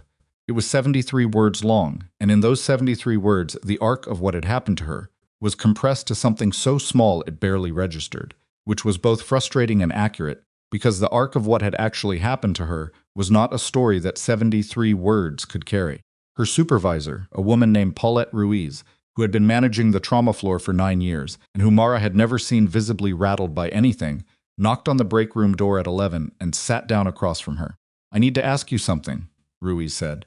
"Okay. Did you know when you took this job, when you've been working here, did you know that what you were doing on the side was going to involve this? The federal thing? The incident?" Mara thought about how to answer that honestly. "I knew it was possible something might happen. I didn't know when or what it would look like." Ruiz looked at her for a moment. She was a compact woman with reading glasses perpetually pushed up on her forehead and the specific kind of calm that came from having managed too many crises to be rattled by ordinary stress. "You're a good nurse," she said. "I want to say that clearly, separately from everything else. What you did last Tuesday night on the highway collapse case, the femoral laceration that was sound work under pressure. Thank you. And I'm not asking you to choose between what you do here and whatever else you do. That's not my business." She paused. "But I need to know that my staff is safe. That whatever comes next, the legal process, the publicity isn't going to bring something into this building that puts my people at risk." It was a fair question, asked without drama, and Mara gave it the answer it deserved. "The immediate operational risk is minimal," she said. "The network is disrupted. The individuals who were using Greer as a vector are either in custody or have gone to ground, and going to ground means they're focused on not being found, not on causing problems for a trauma floor in Ketterman County." She paused. "What comes into this building is going to be attention, and probably some additional media interest, once the Greer hearing is scheduled. That's the honest answer." Ruiz nodded. "Can you handle the attention?" "I've handled worse." "I know." Ruiz stood up. "I know you have. That's why I'm not asking you to take leave." She pushed her reading glasses back up to her forehead and moved toward the door. "Trauma Bay 2 has a chest pain consult waiting. I'll be right there." The Greer hearing was scheduled for the last week of November. Not a criminal trial, the criminal inquiry was still building, and the U.S. Attorney's Office was moving carefully. What was scheduled was the formal departmental review hearing before the State Oversight Board, which was a public proceeding, open record, with testimony from Greer, from his supervisor, from the department's PIO, and from Mara, who had been formally requested as a witness by the Oversight Board's counsel. She received the request on a Thursday morning, 10 days before the hearing, and called Kellner. "They're entitled to request you," Kellner said. "You're under no obligation to appear voluntarily, but the board can subpoena you if you decline, and appearing voluntarily is considerably better for the overall record. I'm not declining. I just want to understand what their questions are going to cover. Your account of the Culver's Run incident, your actions during the encounter, the federal complaint, They may ask about your background, and you're entitled to decline specifics on operational grounds, which the board will accept given the active federal inquiry. A pause. There's one more thing. The department's counsel has filed a pretrial motion. It's not technically a trial, but they're treating it as adversarial, arguing that your background made your behavior at the fuel station ambiguous, and that Greer's response fell within a reasonable officer's discretion given that ambiguity. Mara was in her kitchen. She looked at the wall calendar where she'd circled the hearing date in red marker. They're going ahead with the ambiguous background argument. They are. Even with the footage. The footage shows you complying and then being sprayed. Their argument is that a reasonable officer in Greer's position, encountering a subject who had provided inconsistent information about her background and had demonstrated unusual tactical awareness, had grounds to assess her as a potential threat. The inconsistent information I provided was that I didn't volunteer my classified background to a routine traffic stop. Yes, that's going to be a significant portion of the hearing. She looked at the calendar. 10 days. I need to see the footage, she said. The full unedited footage from his body camera. I've been working from descriptions and excerpts. I want to see the complete record. I can have it to you by end of day. Thank you. She watched it that evening, all 19 minutes and 43 seconds of it, on her laptop at her kitchen table, with Rooster asleep on the chair beside her. She watched it twice. Then she opened her documentation file and spent 2 hours annotating the footage against her own chronological account, timestamping every exchange, every instruction, every moment of her compliance, every moment of his escalation. When she was finished, she had a document that was 11 pages long and annotated at 47 distinct points. She sent it to Kellner at 10:15. She added a single line at the top for the Oversight Board's counsel. Every claim the department makes about ambiguity or reasonable officer discretion is addressed at its corresponding timestamp. She got a response at 10:42. This is thorough. Their counsel is going to dislike you. She wrote back, they already do. 8 days before the hearing, Darren called. She was between patients standing in the corridor on the trauma floor, chart in hand, moving toward room 6, and she saw his name on her phone and stepped into the alcove by the supply room to take it. Found the prepaid phone, he said. Where? Drainage ditch off Route 9, half a mile north of Culver's Run. Somebody threw it from a moving vehicle. The impact broke the casing, but the SIM card is intact. Forensics pulled call data and 12 outgoing calls over 3 weeks.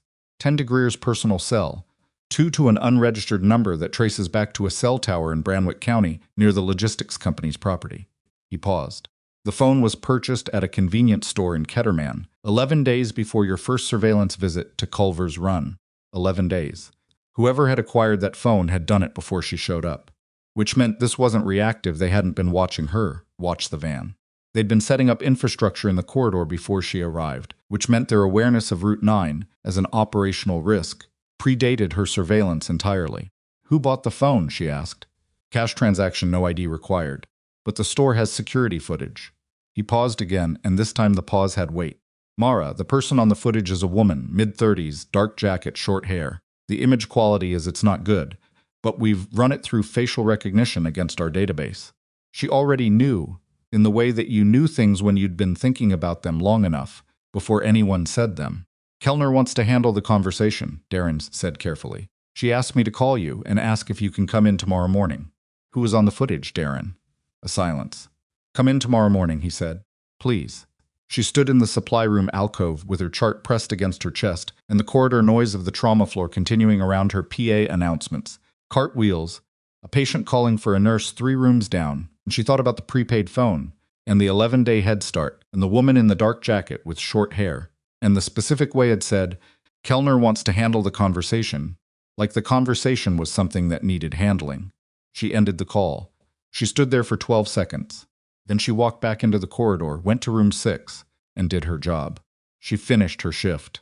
That was the thing nobody would write about, the thing that wouldn't appear in Thurston's articles, or the Oversight Board's records, or the federal case files, that after Darren told her to come in the next morning, after the phone went into her pocket carrying whatever it was carrying, she walked back into room 6 and assessed a 53-year-old man with a suspected pulmonary embolism and spent the next 4 hours doing her job with the same quality of attention she would have, given it on a night when nothing else was happening, because that was what the work required. Not perfection. She'd given up on perfection somewhere around her 2nd year of nursing, when she'd understood that perfection in medicine was a fantasy that got people hurt but presence. Sustained, specific, non-negotiable presence. She drove home at 3:15 in the morning and did not sleep particularly well, which was no longer surprising. At 8:45, she walked into the field office on Aldrich Avenue, and Kellner was already in the conference room with the door closed, which meant she'd been there for a while. The assistant at the front desk, a young woman named Priya, who always looked slightly overwhelmed by the volume of things moving through the office, told Mara to go right in. Kellner was standing at the window when Mara entered. She turned around when she heard the door. "Sit down," she said. "I'll stand." Kellner looked at her for a moment, then nodded. She picked up a folder from the table and held it without opening it. "The woman on the convenience store footage," she said. "Facial recognition returned a match at 68% confidence, which is below our threshold for actionable identification. But we ran it against a secondary database personnel records from agencies with cross-listed access agreements with the task force. And we got a secondary match at 74%. Who?" Kellner opened the folder. She turned it so the photograph inside faced Mara. It was a personnel photo, the standard kind. Flat background, institutional lighting. The woman in it was 36, dark-haired, with the kind of direct expression that showed up in professional photography when someone was comfortable being looked at. Mara had seen that face before. Not frequently, maybe 5 or 6 times in operational briefings and 2 in-person meetings over the past 14 months. Her name was Sandra Fell.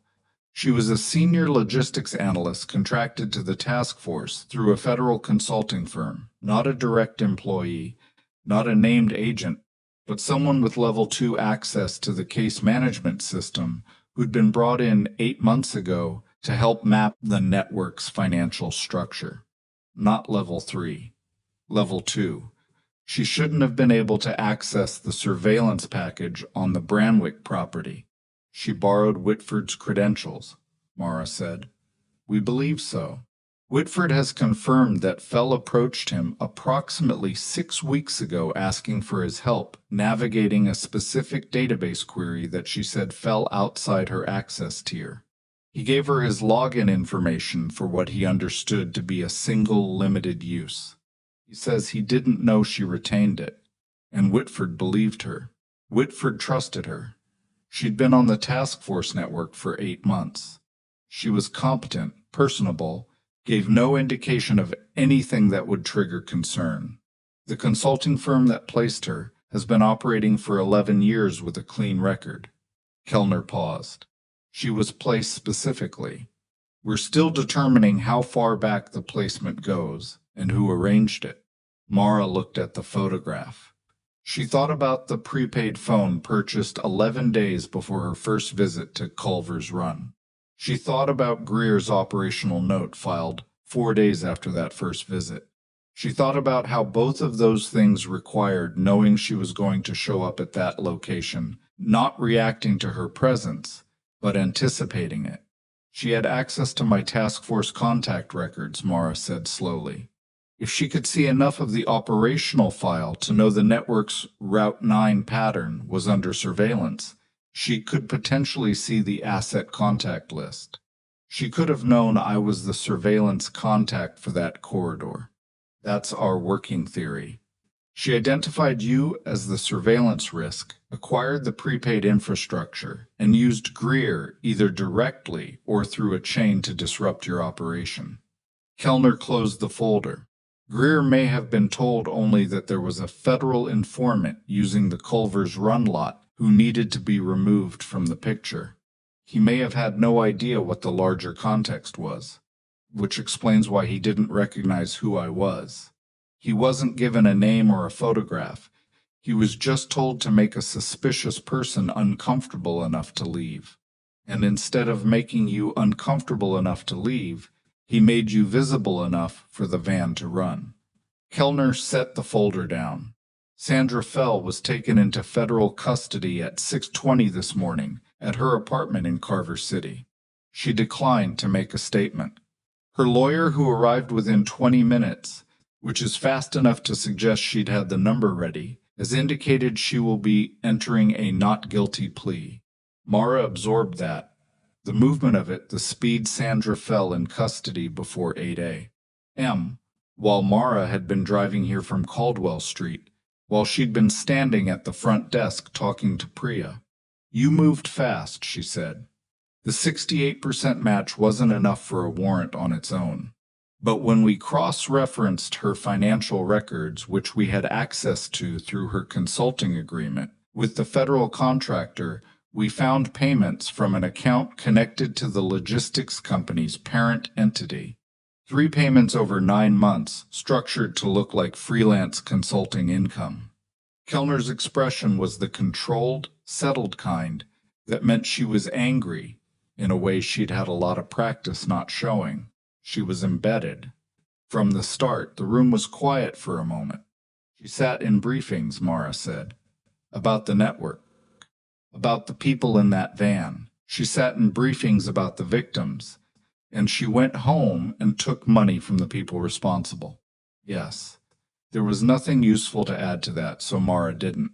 The State Oversight Board hearing convened on a Wednesday morning in a public meeting room at the Ketterman County Administrative Building, beige walls, institutional carpeting, a long table at the front where the 5 board members sat, and a gallery that held about 60 people and was, by 10 minutes before the 9 a.m. start time, completely full.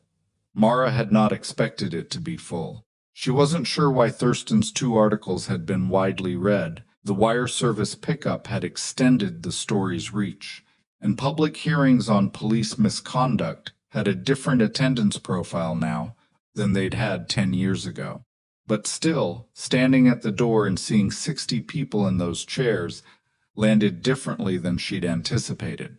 She found a seat near the front, beside Kellner, who was there as the formal representative of the Federal Task Force's complaint. Caswell had sent a written statement in lieu of appearing, which the board's chair, a heavy-set man named Director Aldous Price, read into the record at the outset. Greer was at a table to the left with his union counsel, a compact woman named Ferris, who had the look of someone who'd done this particular kind of hearing many times and had developed strong opinions about all of it.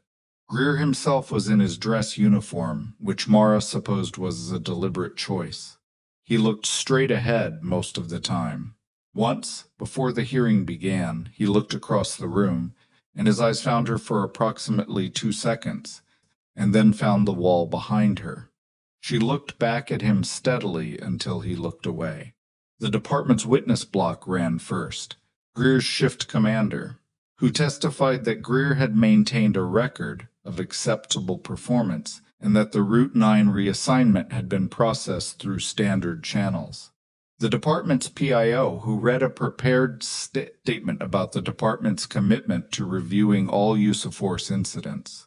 A training supervisor who testified regarding the department's chemical spray deployment protocols, specifically the policy language around perceived threat assessment, a phrase that appeared 7 times in his testimony, which Mara counted. Then the board's counsel played the footage, all 19 minutes and 43 seconds of it, on a screen at the front of the room, with the volume up high enough that every exchange was audible to the 60 people in the gallery. Mara had watched it twice at her kitchen table. Watching it in this room with this many people was a different experience. The specific quality of Greer's voice in the first few minutes, the casual contempt of it, the assumption coded into every question he asked, was audible in a way that her headphones at home had not quite captured, and her own voice, coming back at her from the screen, had a quality she hadn't noticed before. Not perfectly calm, not the kind of calm that looked like indifference, but effortful calm, the sound of someone maintaining a position at cost. When the footage reached the moment of the spray, the room went very quiet. Not shock quiet exactly, more like the specific silence of people watching something confirm what they'd already suspected. The board's counsel spent 20 minutes on the footage, asking Greer's union counsel and the department representatives to identify, at each timestamp the specific policy or protocol provision that authorized the action they were observing. The department's counsel objected twice. The board's chair overruled both times. Then Mara was called. She walked to the witness table and sat down, and she answered the board's counsel's questions the way she answered most things, directly with specifics, without editorializing. She walked through the encounter TMEP by TMEP. She identified every instruction she had complied with and the manner in which she had complied. She described the moment she reached for her phone to call her supervisor, which appeared in the footage and which she referenced by its timestamp, and she described what happened 12 seconds later. The board's counsel asked, at any point during the encounter, prior to the deployment of chemical spray, did you take any action that could reasonably have been interpreted as a physical threat to Officer Greer? No, she said. Did you verbally threaten Officer Greer at any point? No. Did you refuse a direct instruction? No. Were you informed of the specific basis for your detention at any point prior to the spray deployment? I was told that I looked like I was waiting for something, she said. That was the stated basis. The board's counsel let that sit for a moment before moving to the next question, which was the specific kind of strategic restraint that Mara recognized and appreciated. The cross-examination from the department's counsel was competent and persistent, and ultimately constrained by the footage, which showed what it showed, regardless of how the questions were framed. The ambiguous background argument appeared, as Kellner had predicted, in the form of a question about whether Mara's deliberate non-disclosure of her federal affiliation during the encounter had contributed to an information gap that reasonably increased officer concern. She answered it without anger, which took some management. I was stopped at a gas station while getting fuel after a 12-hour shift, she said. I was not in an operational capacity at that moment in any way that required disclosure to a local officer conducting a routine inquiry. The information I provided, my name, my driver's license, my employment ID, was accurate and complete for the nature of the encounter as it was presented to me. She paused. If Officer Greer had identified himself as having information relevant to a federal operation, or had indicated he was inquiring in that context, that would have been a different conversation. He did not. He asked me where I was coming from. The department's counsel tried one more angle. Isn't it true that your military background and specialized training gave you an ability to remain calm and present in ways that an ordinary member of the public would not, and that this unusual composure may have contributed to an officer's elevated concern? Mara looked at the counsel for a moment. My composure, she said, was the thing most likely to prevent the situation from escalating. Officer Greer's escalation occurred in the absence of any threatening behavior on my part, at a rate and to a degree that exceeded any policy justification your department's own training supervisors are identified this morning. She stopped there. She didn't add anything. She didn't need to. The board deliberated for 4 hours. Mara spent most of those 4 hours in the corridor outside, sitting on a bench with a cup of coffee, not looking at her phone. Kellner sat beside her for the first hour and then left to take calls, returning periodically with updates that were mostly the absence of updates. Barton Hess was there. She saw him in the gallery when she'd been at the witness table, and he was still there when the deliberation recess was called. He didn't approach her. He sat in the back of the gallery with his work jacket on his lap, and waited with the particular patience of a man who had already done the difficult part and was now just attending the outcome. Ruiz from the trauma floor had sent a text that morning. Room's quiet tonight if you want the shift off. Mara had written back, I'll be there. Because the hearing would be done by this afternoon, and the night shift started at 7, and the trauma floor needed her, and she needed the trauma floor in the specific reciprocal way that kept her anchored.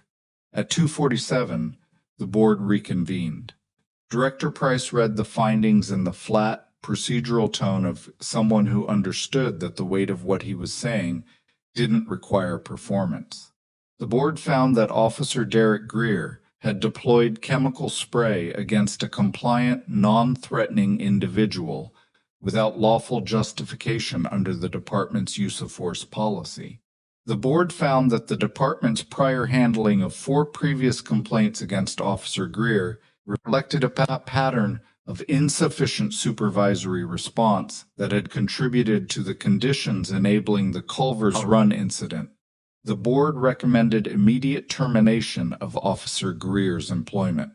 The board further recommended a departmental review of use of force training and complaint resolution protocols to be completed within 90 days and submitted to the State Oversight Office for evaluation. The board referred the findings, including all body camera footage and the full federal complaint, to the State Attorney General's office for consideration of criminal charges. Greer sat without visible expression through all of it. His union counsel made a brief statement that they intended to appeal the termination recommendation through the collective bargaining process. The board's chair acknowledged the statement. The hearing was adjourned. The gallery took about 45 seconds to move from muscle silence to noise the shuffle and murmur of 60 people processing what they'd just heard, checking their phones, talking in low voices. Thurston was there with a notebook, which Mara had noticed at the start of the hearing and had filed away. She was already writing. Mara stood up.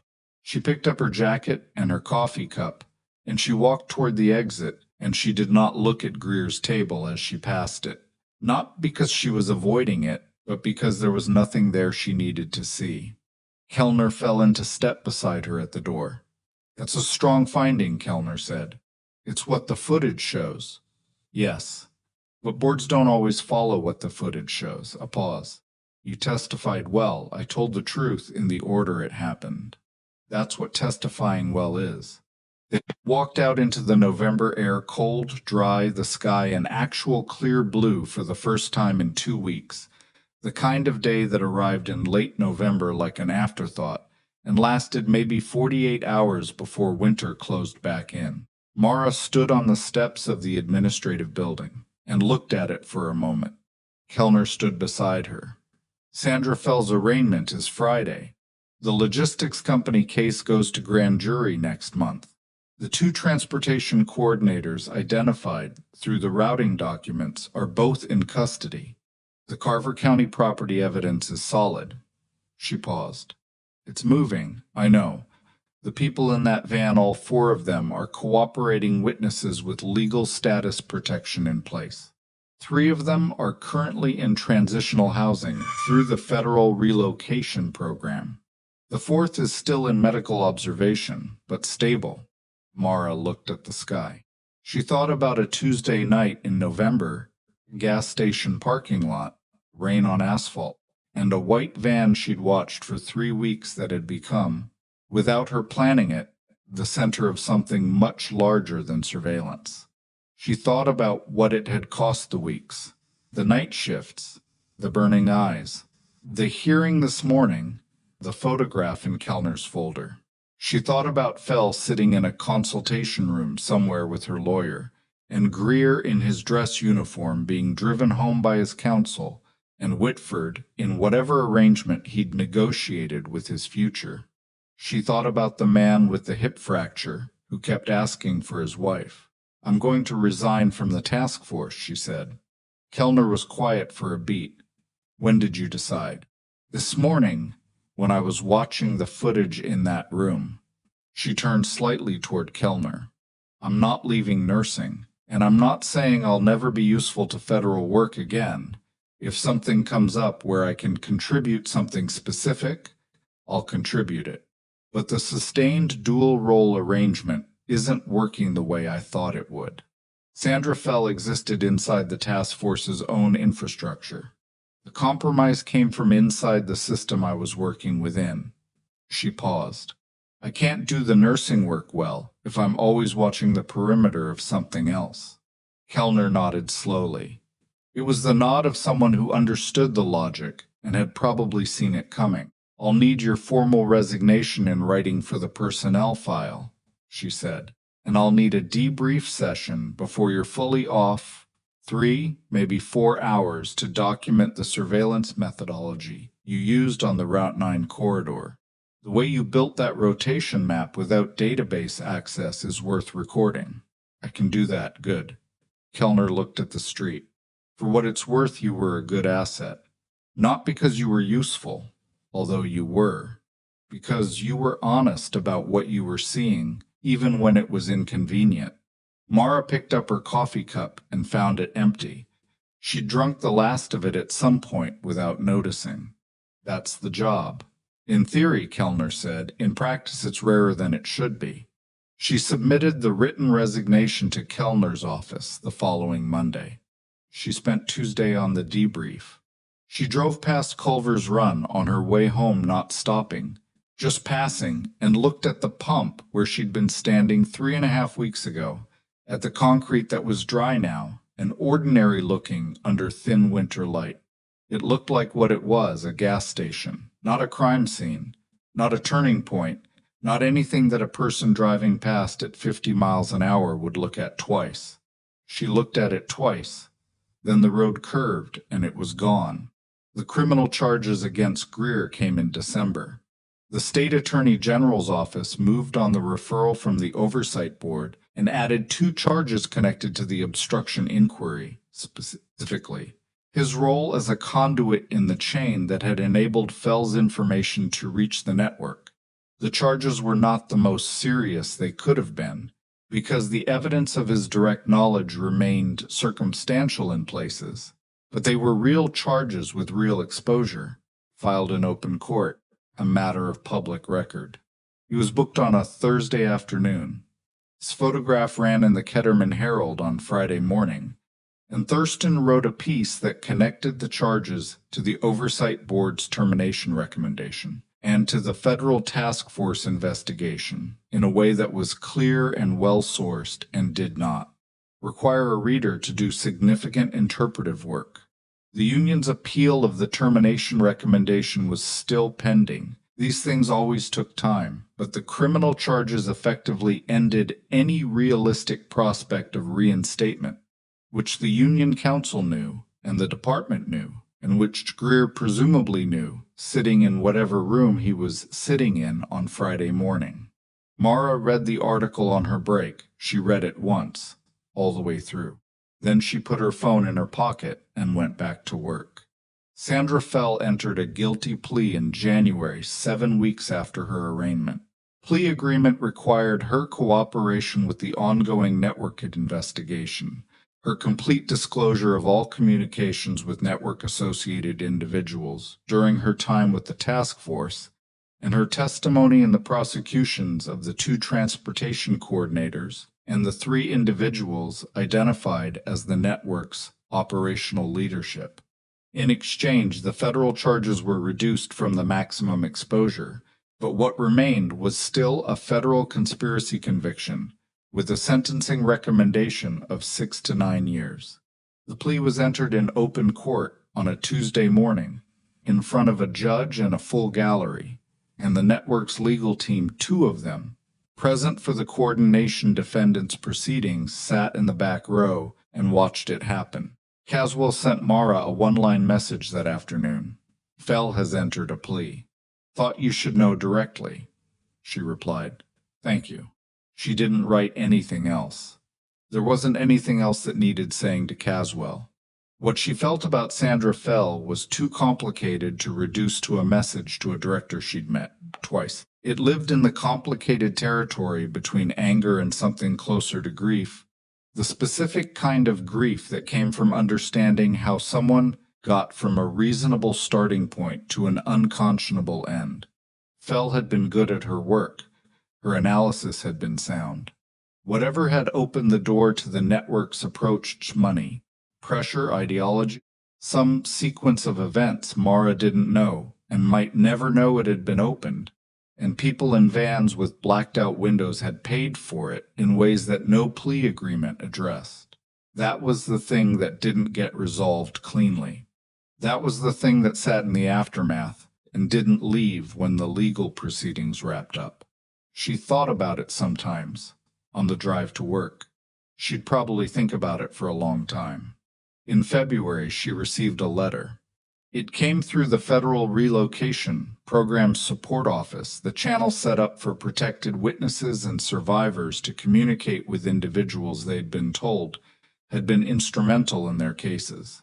The letter had been translated into English by a program volunteer.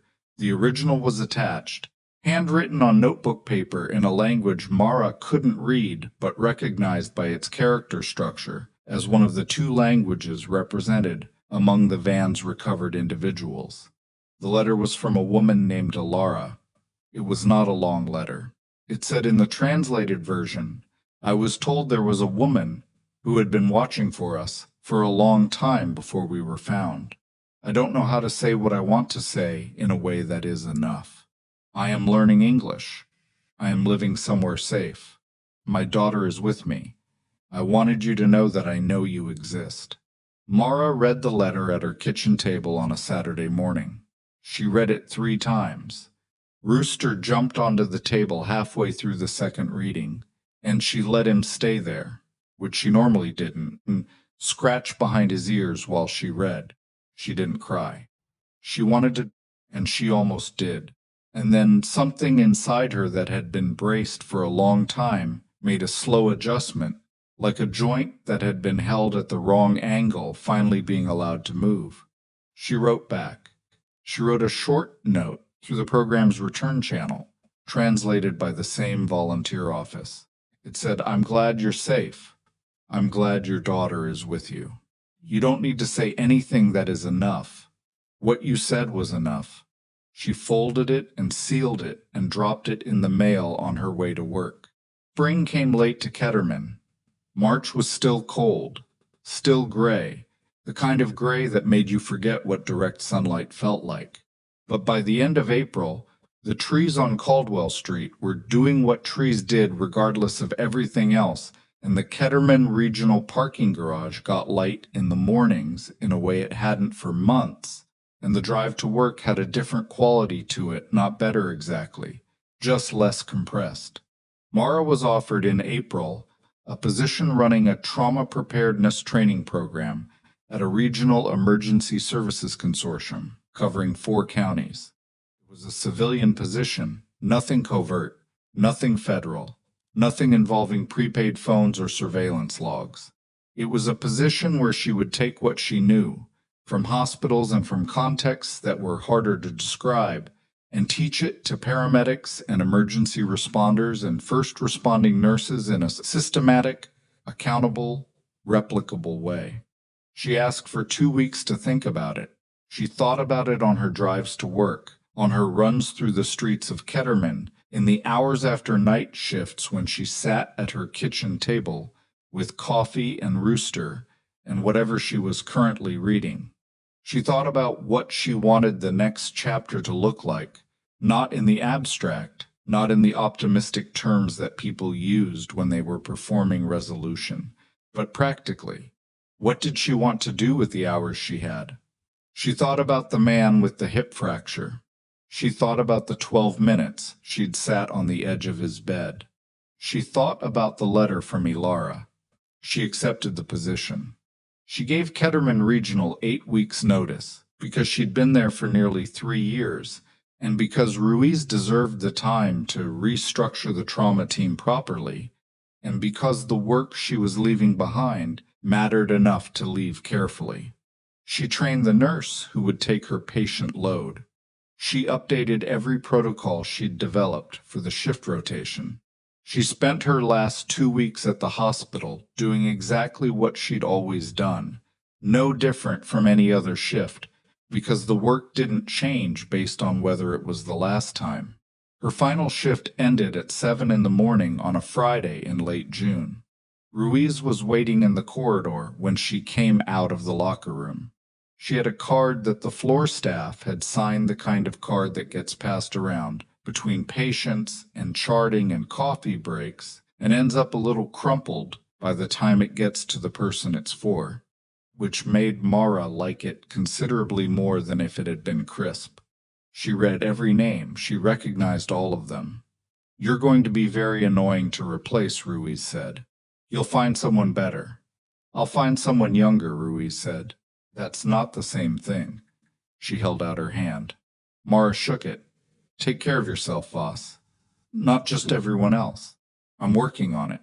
She drove home through Friday morning traffic, the summer light already warm and specific on the streets she'd been driving for 3 years, and she thought about what working on it actually meant for someone like her. She didn't have a clean answer. She suspected she wouldn't, not for a while, and she'd made a certain peace with that, with the idea that resolution wasn't a destination you arrived at, but a direction you kept choosing, imperfectly, on consecutive days. She wasn't the same person she'd been on the Tuesday night in November when she'd pulled into Culver's Run for fuel. She wasn't sure she could map the exact distance between those two versions of herself, or name all the things the distance was made of. The hearing, the letter Fell's plea, Greer's charges, Alara, the man with the hip fracture, Hess, sitting in a diner with his work jacket in his lap and his pension on the line, choosing to talk anyway. What she knew was that she was still here, and still moving, and that the things she'd built quietly, at kitchen tables and in gas station parking lots and in trauma bays at 3 in the morning had mattered. Not perfectly, not without cost, not in any way that looked clean from the outside, because the outside view of any real thing rarely captured what the real thing actually was. But they had mattered. She parked on Caldwell Street. She went upstairs. Rooster yelled at her. She fed him. She stood at her kitchen window and looked down at the street. A Friday morning in late June. People walking. A delivery truck double parked. Someone's kid on a bicycle navigating the gap between the truck and the parked cars with the complete confidence of a person who has not yet accumulated enough history to be afraid of gaps. She thought, "I know what I am."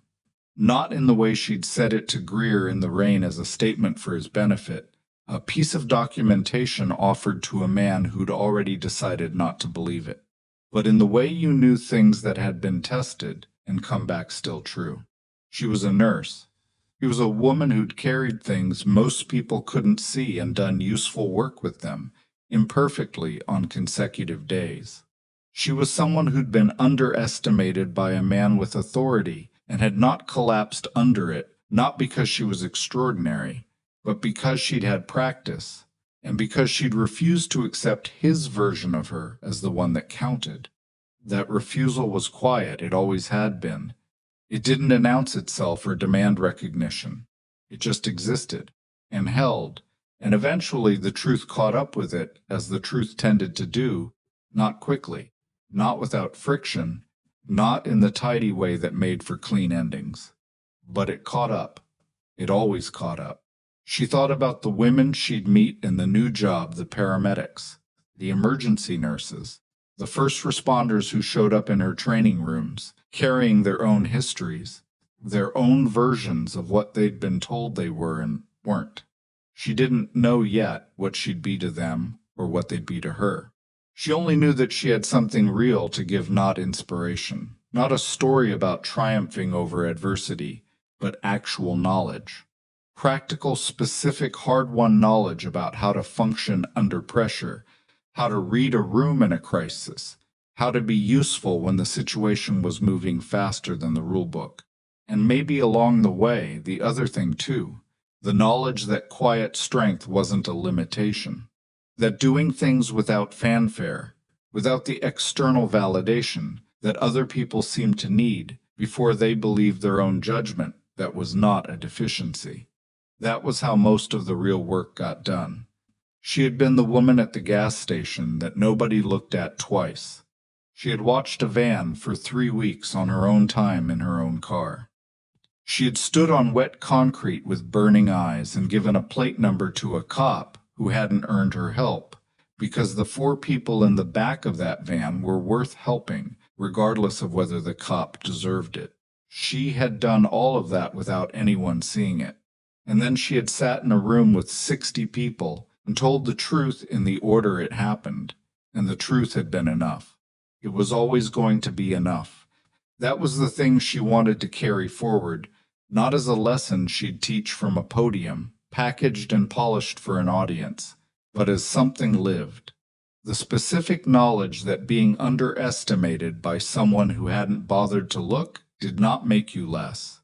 That the work you did in the quiet, in the in-between, when no one was watching, and there was no recognition coming that work was real, that it counted, that it accumulated into something that held even under pressure, even under scrutiny, even in a public room with 60 people and a screen showing 19 minutes of what a man with a badge had decided she deserved. She stepped back from the window. She had a training curriculum to start building. She had a Saturday morning ahead of her that was hers in a way that Saturday mornings hadn't been in a long time. She had a cat who had now finished his breakfast and was sitting in the patch of sunlight on the kitchen floor with the aggressive satisfaction of a creature who had decided the world owed him warmth and was collecting it. She sat down on the floor beside him, her back against the kitchen cabinet, and let the sun come through the window and land where it landed. She didn't think about the network, or the case files, or the hearing transcript that was now a matter of public record, or the article Thurston had written, or the name Greer, or any of it. She thought about the curriculum. She thought about the first session, what she'd open with, what question she'd ask the room, how she'd figure out who was there and what they needed. She thought, start with the hardest thing first. The hardest thing was always the same, believing that what you knew was worth saying before anyone told you it was. She'd learned that in places she couldn't fully describe, over years she couldn't fully account for, through work that had left marks on her that didn't show from the outside. She'd learned it in a parking lot on a Tuesday night, when a man in a uniform told her, functionally, that she did not belong in the space she was standing in, and she had stood there anyway, and done the work anyway, because the work needed doing regardless of what he thought. She was going to go into rooms full of people who already knew things they hadn't been given permission to trust yet, and she was going to help them trust it. That was the job now. She was ready for it.